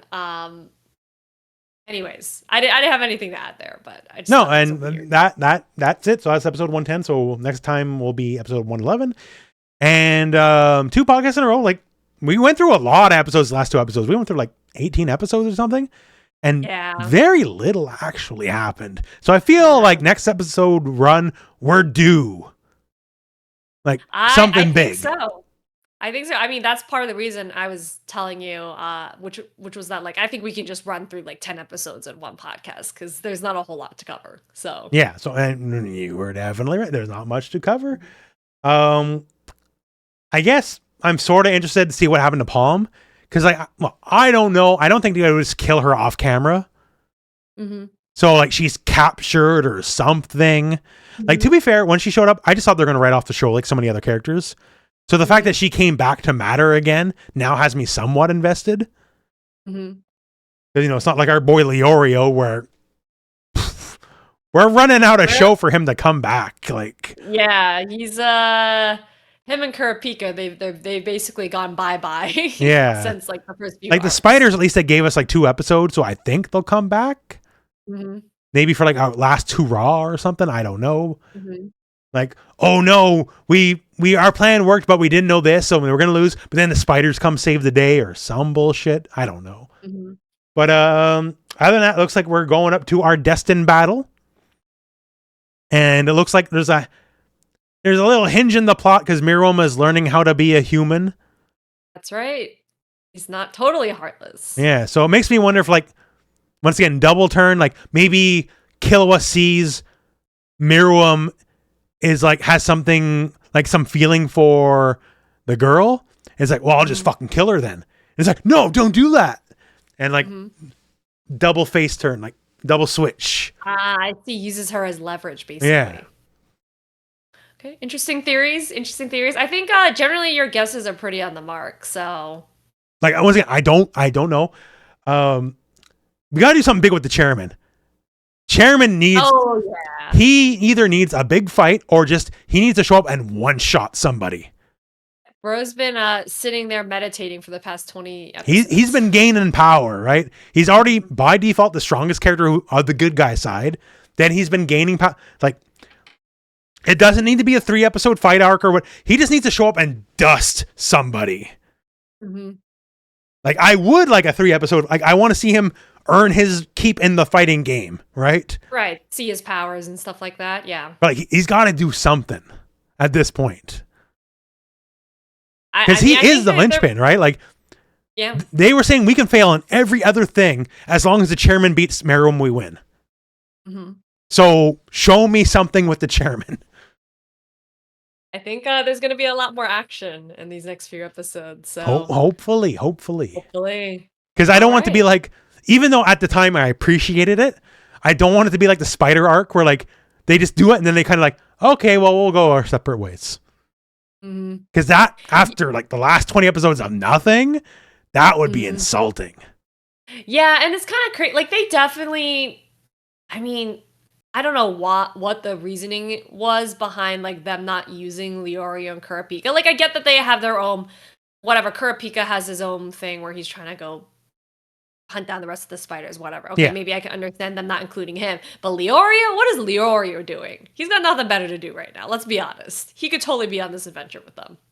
Like, granted, I guess conceptually he was never as strong as them. Like, true, but I'm sure they could. But he's part of the zoo crew, right? Right. They could have concocted some bullshit reason to let him on the expedition or whatever. Like, I have to assume he shows up at least one more time before the show ends. Oh, yeah, for sure. Okay, but it's just like, he is such a forgotten character. Yeah, I know. That is one He thing better be the best doctor in the world by the time we get back to him. He does have fairly significant power-ups, I think, actually, next time we see him. Good. Because I'm just, because we see, like, especially with the ants, we're seeing so many nobody, nothing characters out of the ants. Yeah. I want some permanence of, like, people who matter again. Yeah, they're just throwing a bunch of side. Even like the other hunters in the hunter exam, like those people were at least a little bit more interesting since you saw them stick around for a while. They have more But character. these ants, man, yeah, they're just like Tompa is 10 times the character that the lion was. Mm-hmm. And the lion got 10 times more screen time, so. That's true. So we'll see next time on Hunter x Hunter, right? We'll get there. We'll get there. Mm-hmm. But that's about it. I actually don't know for sure because I haven't checked in a couple of days. Is your new video out yet? No, it is not. It'll be out next week. Okay, so next week tune into that. If it's live, make sure to shill it because I'll probably forget. Watch the Dead or Alive video I put out. It's very good. It's a good retrospective. The Dead or Alive community was very happy. I didn't get called a fraud who doesn't know how to play the game despite my thousands of hours in DOA. And that's the victory. Because normally, no matter how many thousands of hours I have in a game, people say I'm a tourist and a fraud. So I avoided that. So I proved myself. People like the retrospective. Well, it's not even a retrospective. Right. It's just DOA was cool. I hope there's another. That's basically the video. Right. But I think it's still interesting because it goes over like a lot of, a lot of things about why the series is cool. Yeah, so, a lot of unique things. Like I talk about like slip stun, roof combos. Like 3D fighting games don't have roof like I'll combo you in the wall, sure, not up off the fucking roof. If you're up against Hayabusa, you're gonna be terrified of your life every time there's a ceiling above your head, right? Like that's right. He'll like what is it called? The Hayabusa slam or whatever. Yeah, Azuna drop. Yeah. Because if he Azuna drops you normally and there's a roof, he'll slam you into the fucking roof, deals bonus environmental damage, and then he'll find the nearest wall and then go tore you into the wall and does like 30 or 40 more damage than it normally would. There was definitely, I was just labbing DOA pretty casually for, because like every month or so, like I'll play like a different retro game, basically, just to kind of sharpen my knowledge on it. And I remember just like practicing the Azuna drop over and over again. I think it was DOA 4. Yeah. But like just practicing it's a fucked up input. It's yeah, it's crazy. Half circle forward throw, then half circle forward down to up throw, then 360. Pretty much. I mean, I was pretty much just like spinning it in circles. Well, that's the thing. I know how to do it properly. I could never do that on leverless. Given especially older games are very particular about the diagonal inputs, in no way could I do that on leverless. No fucking way. That would be close to impossible. Yeah. I agree. Like I was doing it on controller, admittedly, not stick, but controller is able to do it. Just Well, for the Xbox I got, like I only had the pad. I mostly played on pad in the DOA days. I think I only got my first dedicated stick for the 360 version of Virtua Fighter 5. So, yeah, I got the Hori EX2. I remember that. Yeah. Okay. I have not a stick from Hori, but I have a Hori pad from them. There we go. I remember that. This bad boy right here. Old timers. Give me a good sight. There we go. Old timers may remember. I love the colorful buttons. It's really it's a nice looking stick. And like it wasn't even that I was precious about playing Virtua Fighter specifically on stick compared to other games, but it was like kind of like they finally made a mass market stick for 360 that's easy to get. Because when Dead or Alive 4 was new, this wasn't out for a while. So I eventually went back to play DOA 4 on that stick, but at launch I remember, and obviously DOA 3, DOA 2 hardcore, all that, just played on pad. Yeah, I mean, I've only ever really played pad, so I don't really have reference for anything else. But I will use stick when I have to, like obviously when I'm at the arcades in Japan or something like that. Like you got to learn stick, right? So it's kind of like the basis of you just have to kind of know how it works. But other than that, like I don't really use stick. I've really tried to pick up leverless, but I just haven't been able to do it yet. So many people like feel they have to. I wouldn't if it wasn't for literally DNF Duel sent me to the fucking hospital. Fuck you, troubleshooter. Right. Fucking 4 mini dashes per combo. I'm doing it like 10 times a match, right? Like, so just constantly like doing this for like hours on end. Oh my God. Yeah, right? That would fuck up your arm real quick. Yeah, it did. It put me in the hospital because it felt like a knife in my arm. And that's when I'm like, I probably need to learn leverless now. Because that's one way to get carpal tunnel real fast. Yeah. So I can still play pad fine. I can still play stick fine. I just can't play stick for long periods. Right. But leverless... It's fine as long as you're not doing this for hours, right? Yeah. So I remember too, didn't put me in the hospital, but early, I think I was like season 2, Street Fighter 5. I was playing Chun-Li at the time. Mm-hmm. And Chun-Li's Oki always had double dash, right? For a frame kill. And I'm like just practicing it. So I'm also going in training mode for like an hour or two at a time, practicing stuff like nonstop. And yeah, and I'm like, oh, fuck, my arm hurts. Versus leverless, you go, like you don't engage your whole arm to do it, right? So. Oh yeah, no, for sure. I mean, like it's probably like way better for your hands, your joints. Sorry, I'm very sorry for the audio listeners because like I just pointed my finger down like I'm hitting it in a button and I'm doing this. Like you can hear what I'm doing for the arcade stick. You guys had no idea what I'm talking about. I'm very sorry. I'm emulating moving a stick forward fast and my hand in a repetitive stress injury motion. What was I gonna say? I don't even remember what I was gonna say. But, sorry, I didn't mean to I realize how awful I'm a sound on audio. Like making gestures doesn't play on audio. Well, okay, so how many people actually are listening audio only versus on YouTube? We get roughly 1,000-ish average on YouTube. And I think audio only last time I remember was like 600, 700-ish average. Okay. Wow. Okay. That's way more than I thought. Yeah. Well, I thank you guys for sticking around. Like, I feel like, I feel like at these podcasts, I'm always sleepy. It's always the end of my day. Well, because we always do it at the end of the day. And you work a normal human job, right? Like for me, I might only get up at noon because I'm a YouTuber, right? Well, like, trust me, if I didn't have to get up for work, like I am not a morning person. I would easily sleep until like. No, I'm not. Like before this, I worked at midnights for 10 years straight. Like I biologically cannot go back to being a morning person. Yeah, my mom actually, she used to work no, she works as a nurse right now, and so like she gets up, I think she used to be at the hospital at like 7 a.m. every day. She's like, yeah, I've been doing it for like 40 years and I just like haven't been able to get used to it. I was like, wow, that fucking sucks. Yeah, just but yeah, so like I'm on my rhythm, I'm screwed. Like if I had to go back to like normal job to hour, I would, but it'd be hard. What if they paid you like, I don't know, like 6 figures or something? Then, sir, I'll be up at 6 a.m.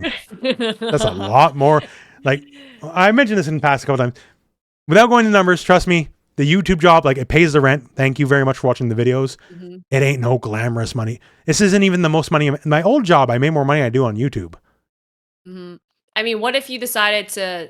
Okay, let's not say like sponsorships, right? Because sponsorships sometimes can be hard to get for, like you said, for fighting game YouTubers. It can be a little bit more difficult. What if you got like a Patreon or like a merch? I have a Patreon. You can supplement. Okay. I have one of the largest Patreons in all of FGC. It gets me about $100 a month. And thank you everyone who donates to the Patreon. Thank you very much. But the FGC is too broke for crowdfunding.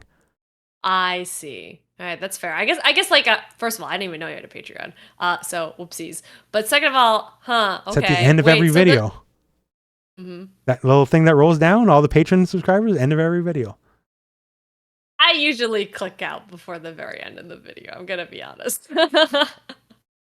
I do watch your videos. Fair enough. Though. That's okay. No. Most people. That's usually the thing. Is like, well, you have a Patreon because most people click out by the end. To be fair, if you shilled it out more, I do feel. I do usually once a year because I don't like shilling. My mission goal is always don't be dark side Phil.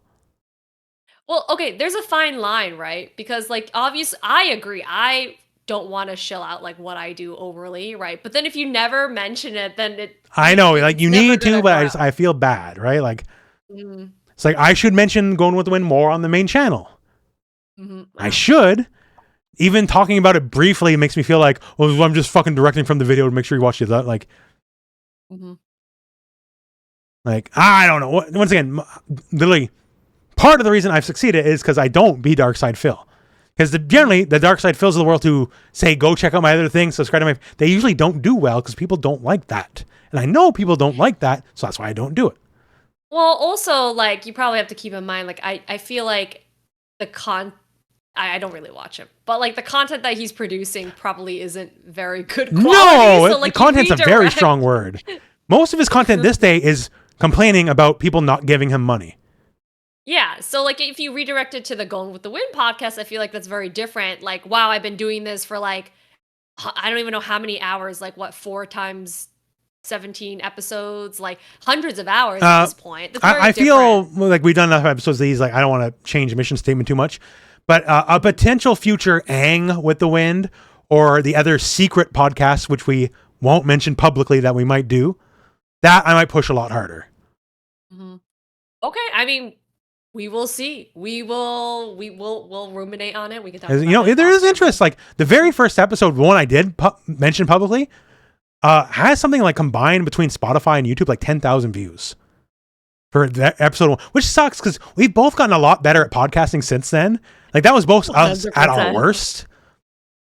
100%. Yeah, I've definitely learned, like, just doing this with you, I've definitely learned how to yap. Because I remember, like, when I was going on other podcasts before, like, I'd gone on, like, a few before that we started doing this pretty regularly. And I just remember looking back on this podcast, I was like, my problem is that I never want to jump in. Like, if I don't know... And I've watched, Yeah, if I don't know the dynamic of the people that I'm working with, like, I feel awkward, like, jumping into the conversation, right? Even if I'm the guest, like, I feel awkward jumping in. So that's partially on me.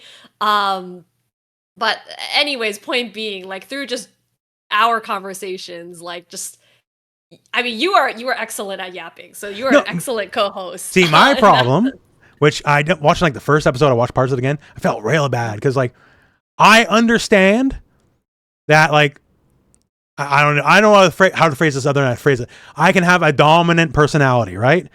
And the first episode specifically, I like walked all over you like a couple times. I felt so bad because like I don't podcast. Like me talking to my friends is whatever. I'm bullshitting with my friends. Like I don't talk on the internet outside of my YouTube videos normally.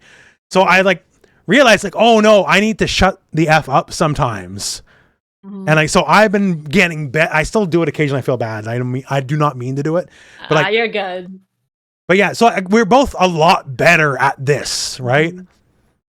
I agree. I definitely feel like I could talk a lot more succinct. Like if we had to redo the first episode again, I feel like I could talk a lot more in depth about, I don't know, just about things in general. Like I feel like I could be a lot more like interesting and loquacious. It'd be easier to go off the cuff. Yes, easier to go off the cuff. Easier to just yap about whatever random subject and then eventually bring it back after like 20 minutes and then derail again. See, like there's things we've gotten worse at. Like the yap, like the derails have only gotten worse. Like the first few episodes were pretty on message. We talked a little bit at the start and then we just did the episodes. I feel like people like the yapping though. I don't know if people like the actual hunt. Like I've heard some of my friends watch this podcast too. Appreciate you. But a few of them have told me like, oh, I love it when you talk about the general fighting game stuff. I don't actually really care that much about Hunter x Hunter. So some people say too, yeah, like the yapping is the draw. And like, so maybe on potential future podcasts, we can work that out better.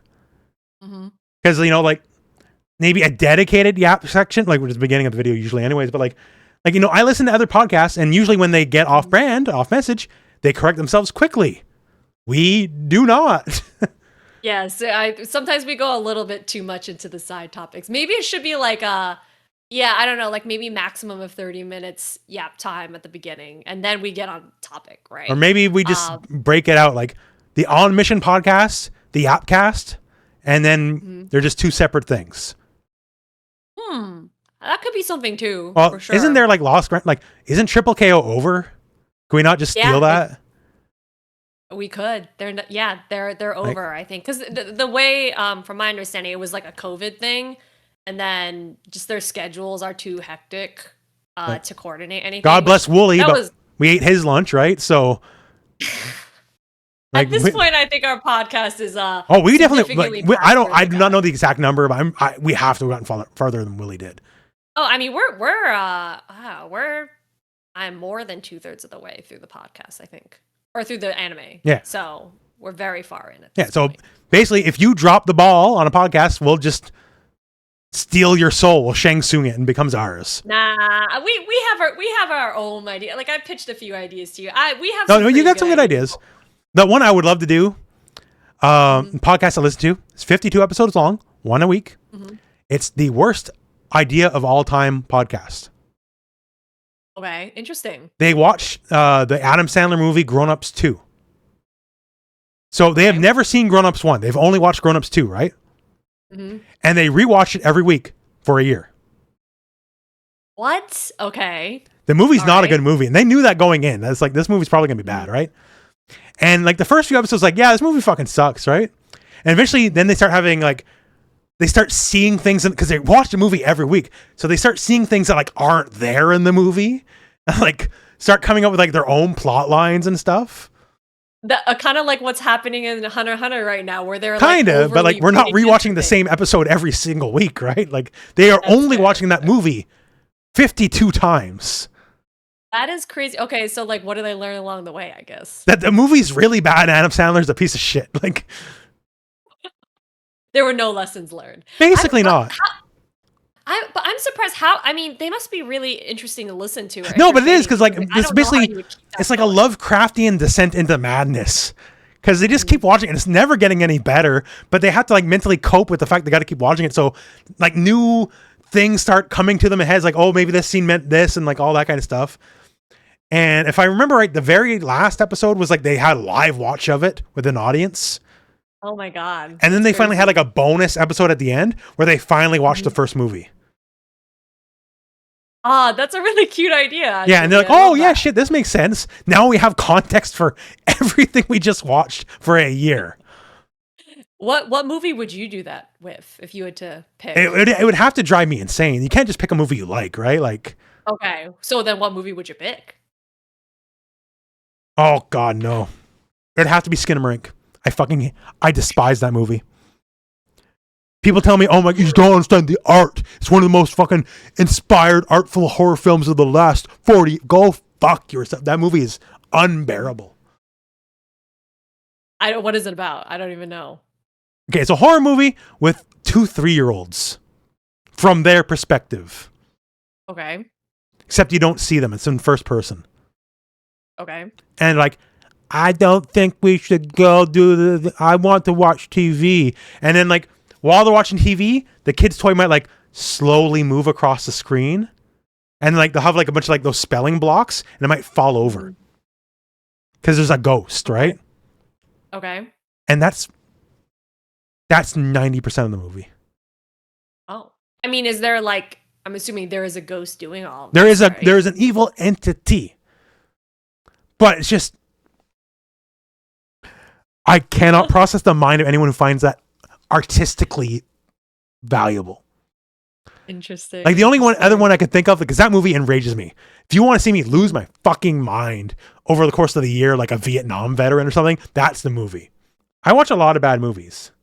Mm-hmm. Like, fuck, what was one I just watched like for Halloween? Something Encounter. It's a 60-year-old dude who definitely filmed the movie on his iPhone. Like, and it's like his war with Sasquatch in the woods. That could be kind of interesting, depending on. It is also fascinating in like a human interest way. Because it's definitely something he just made himself. He is the only human actor in the film. And he's like, I'm going to get me this fucking Sasquatch. You ain't getting me no more, Bigfoot. Not after what you did to my family. And he's just walking in the woods. And it's just a bunch of like, he placed the iPhone here so he can have his walk by. That's the shot. And then he'd grab the phone, move it 20 feet up ahead the trail, and do another walk by shot and just like stitch it all together. And that's the movie. What? Is he just walking the whole time? Yeah. Does he ever find Sasquatch? Yes, he does. I watched it on Tubi. Spoiler. So that should tell you the general quality of the film. It's called Something Encounter, which fucking because we just had the Kizuna Encounter re-release happen, right? I was literally thinking, like you said, Something Encounter. I was like, Kizuna Encounter? I know, but so my brain, Kizuna Encounter has overwritten the name because it's K Something Encounter, and I can't remember because all I can think of is Kizuna Encounter. That is a great question. But I also love Bad Bigfoot Media, Confronting Sasquatch. That's a drawing. I mean, it's better than anything I can draw. By the way, the Missing 411 books, which are a national sensation, sold millions of copies. The general premise is Sasquatch did it. Like these are Okay. true stories. Okay. It's about people who go missing in national parks in North America Mm-hmm. in unexplainable ways, allegedly. Right. Well, So all the people in these books are real people who went missing in national parks. The thing it feels kind of weird that they would like make up a reason why they died then. well, when the books were first presented, they were just like true crime, right? Mhm. The thing is, David Paulides, nobody looked into his background first. Mhm. So he's doing it. It's like, okay, this is like true crime. Like this is interesting. Like, why did these go?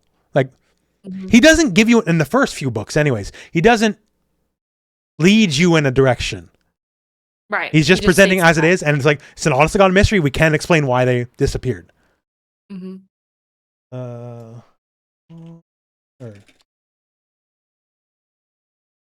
Turns out before he wrote any of these books, all he did was like nonstop fucking Bigfoot books. Tribal Bigfoot. Yeah. Celebrating the 50th anniversary of the Bigfoot. Yeah. And then eventually the missing 411 books start taking a turn to the Bigfoot. Oh my So Bigfoot God. and like and Sasquatch related aliens, because sometimes Bigfoot is an alien or a spectral being or a spiritual being. But that's what's responsible for all these missing people.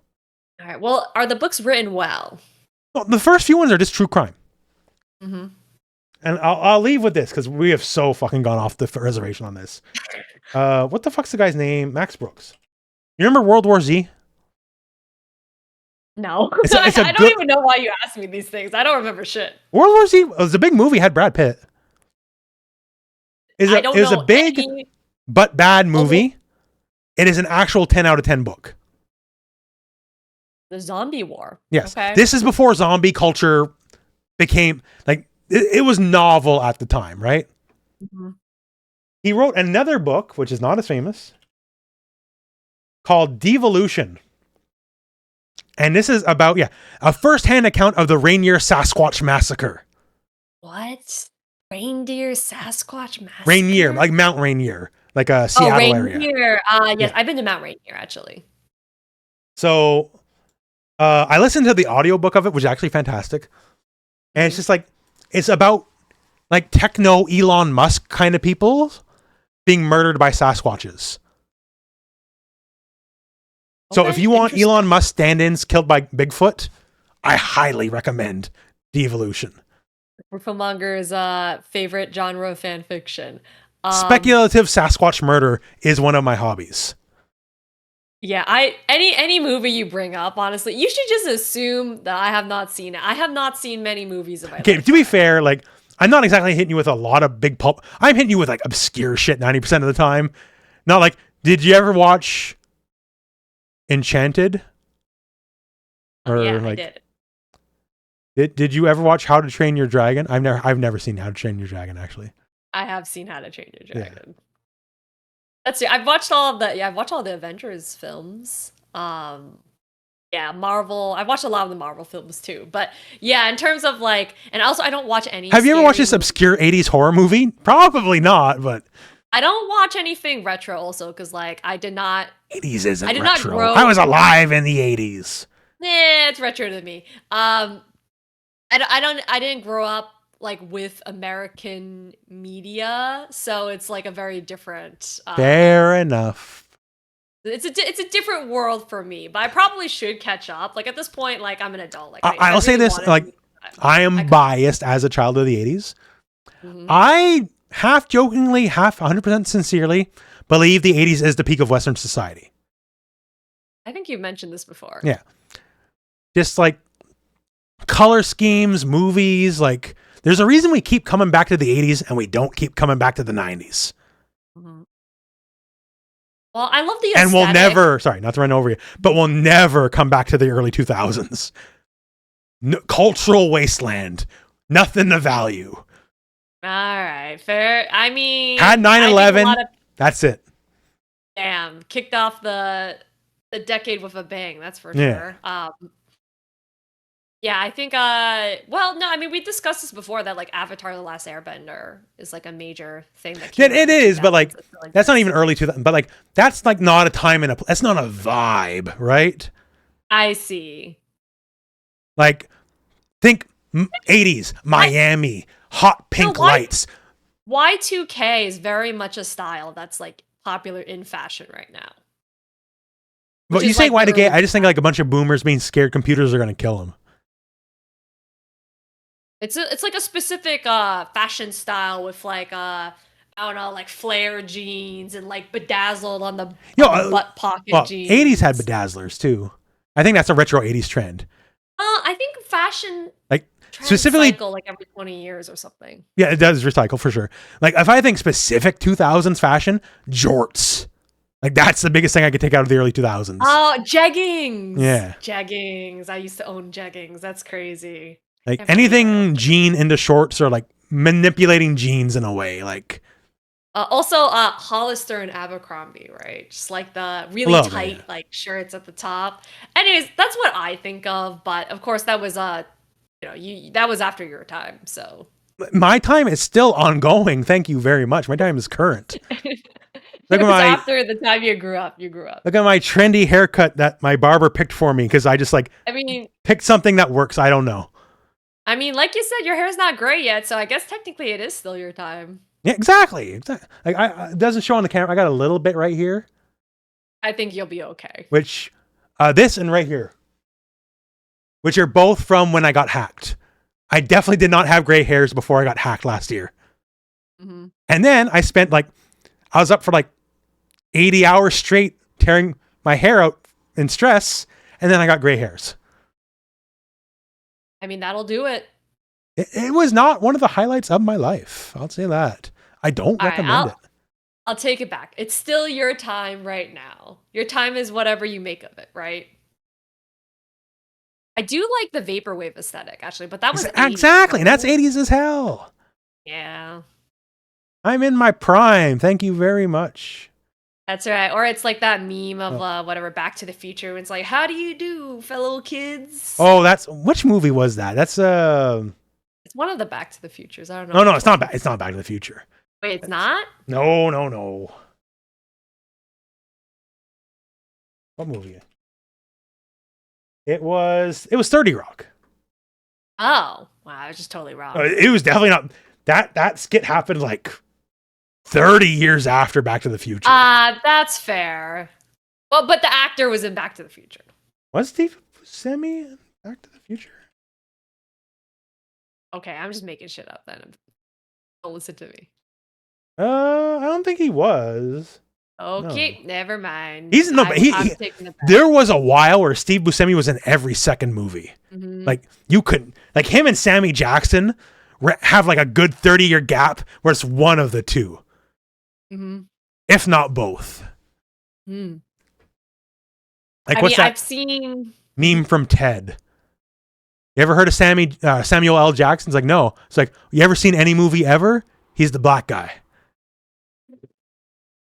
I actually have heard of Ted. I have not seen Ted. I have never seen Ted. I know that line. Mm-hmm. So I don't know which one it's from, but it's from one of them. I mean, you're not wrong. But basically, the long story of Going with the Wind is 80s win again. I mean, Hunter x Hunter was created in the 90s. Exactly. So he probably thought of it first in the 80s. Just took a while to get to it. Maybe. I think he was at the time he was writing Yu Yu Hakusho. Maybe. Oh yeah, and people are saying Yu Yu Hakusho is a lot like Hunter x Hunter. So there you go. Yeah, but I think Hunter x Hunter is better.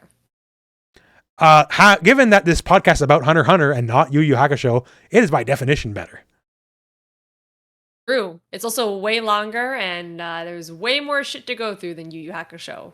So, if this was a Yu Yu Hakusho podcast, I think we'd be done. I think Yu Yu Hakusho is, if I'm correct, it's the one where the guy dies, and it's I didn't give you permission to die yet. We still gotta fight, that kind of thing. Wait, hang on. I want to see how many episodes there are actually, but it's it's a guy, he dies or something, and he dies early on accident, and so he becomes a spirit detective, and he solves a bunch of crimes. I had no idea what the plot's about. I just realized doing that voice, I should have been born earlier, so I could have been an early 90s anime voice actor. Because like I cannot do good voices, but I can do great voices for early 90s anime. I mean, they're kind of like caricatures, right? So I believe it. Actually, Yu Yu Hakusho has quite a few episodes. They have there's 112 episodes of the Yu Yu Hakusho anime, meaning this would have been like our last. We'd be on the home stretch. Yeah, we'd be done basically. So, well, there you go. Well, and with a thought, Yu Yu Hakusho or Yu-Gi-Oh, which is the better you? I mean, I watched Yu-Gi-Oh growing up, so that's my answer. I've only seen like the first few episodes of Yu Yu Hakusho. I watched Yu-Gi-Oh abridged. Oh, the 10 years ago. My God, that is my entire understanding. Like something in America. Like I know that. I watched a lot of Yu-Gi-Oh abridged growing The up rest of the world belongs to America. I remember that guy. Yeah, the guy with the American flag bandana or whatever. Yeah. And like the one guy always came into like the Justin Timberlake music. Sexy Back or whatever. I'm bringing sexy. Well, I know the Timberlake song, but I don't remember what character that was. Duke Devlin. I even remember the fucking name. Look at that. Oh, that's right. I forgot this guy was kind of a character. Not gonna lie. Yu-Gi-Oh master lore here.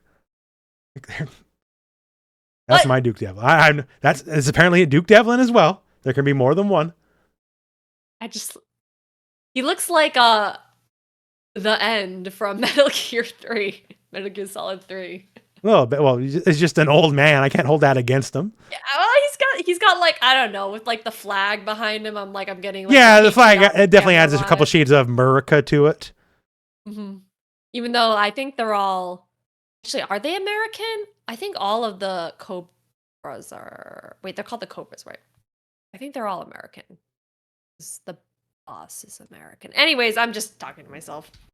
Yeah, so I do want to look. Yu-Gi-Oh! Lore Master confirmed. I remember Duke Devlin of all the characters because he had the music.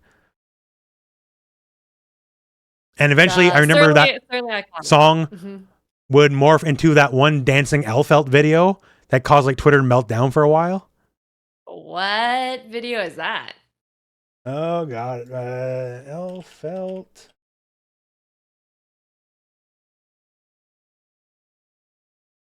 Is it? Yeah. I just remember someone made this and like Twitter fucking melted down about it.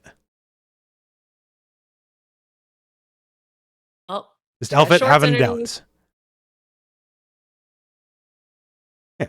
And it's playing that song, which that will 1,000% get us copyright strike, so I'm not going to play that. Fair enough. Yeah, it's a cute dance, so people are like, this is the worst and you need to die. You can do the dance on the podcast, and you can get the podcast shut down. Get some more death threats. Oh, I had all of the Hollow Knight / Silksong community wish me ill like a month ago. I had the whole Arc Raiders community wish me very ill like last week. So need a little breathing time in between.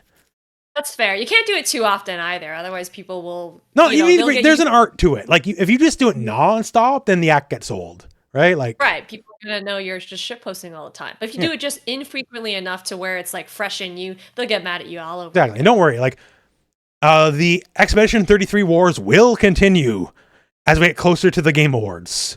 I didn't know there were wars going on, but because the whole reason all these communities are fighting me is because I'm here to throw every game under the bus that's not Expedition 33. I mean, I've never played it, never even heard of any of these other games, never even played any of these other games, so I'm with you. Exactly. There is no other games this year, as far as I'm concerned. Best fighting game, Expedition 33. Oh, God. Okay, here's the absolute last, because we haven't been too long. Absolute last thought is, even though I like it, they better not have 2XKO as fighting game of the year. Like, even as a nominee. It's an early access. Yeah, it's not even out technically. We're not doing the multiverses thing again, where it's like multiple years as best fighting game. I was just thinking, I was like, wait for it to be out, then you can nominate it, but not before. I don't know. They don't seem to have a very good track record of that. No, so, like I was asking. Remember, Sifu was going to be potentially fighting game of the year. That's right. Oh my god. It's a cool dude. game, but ain't no fighting game. Yeah, I don't know who's putting those categories together. Then when we have a mutual friend who is over the moon that God of Rock was going to be nominated for fucking fighting game of the year. So, He's a to be fair, more of a fighting game than Sifu was. So, gotta give him credit where credit's due. But anyways, that's the end of the podcast. And our mutual friend will have more fighting game of the year candidates to come in the future. So, best of luck on that. But yeah, so that is it for the podcast. Lots of yapping. So if you do like the yapping, you'll be well served by this episode, I guess. But that is it for us. We'll see you next time. Hopefully more eventful moments will happen in the Hunter x Hunter universe, because can't be much slower than it's been for the last bit. Hopefully. But we've been chugging on through. For myself, the Rooflemonger, and for Babe Ruthless. we will see you next time. Have a lovely day.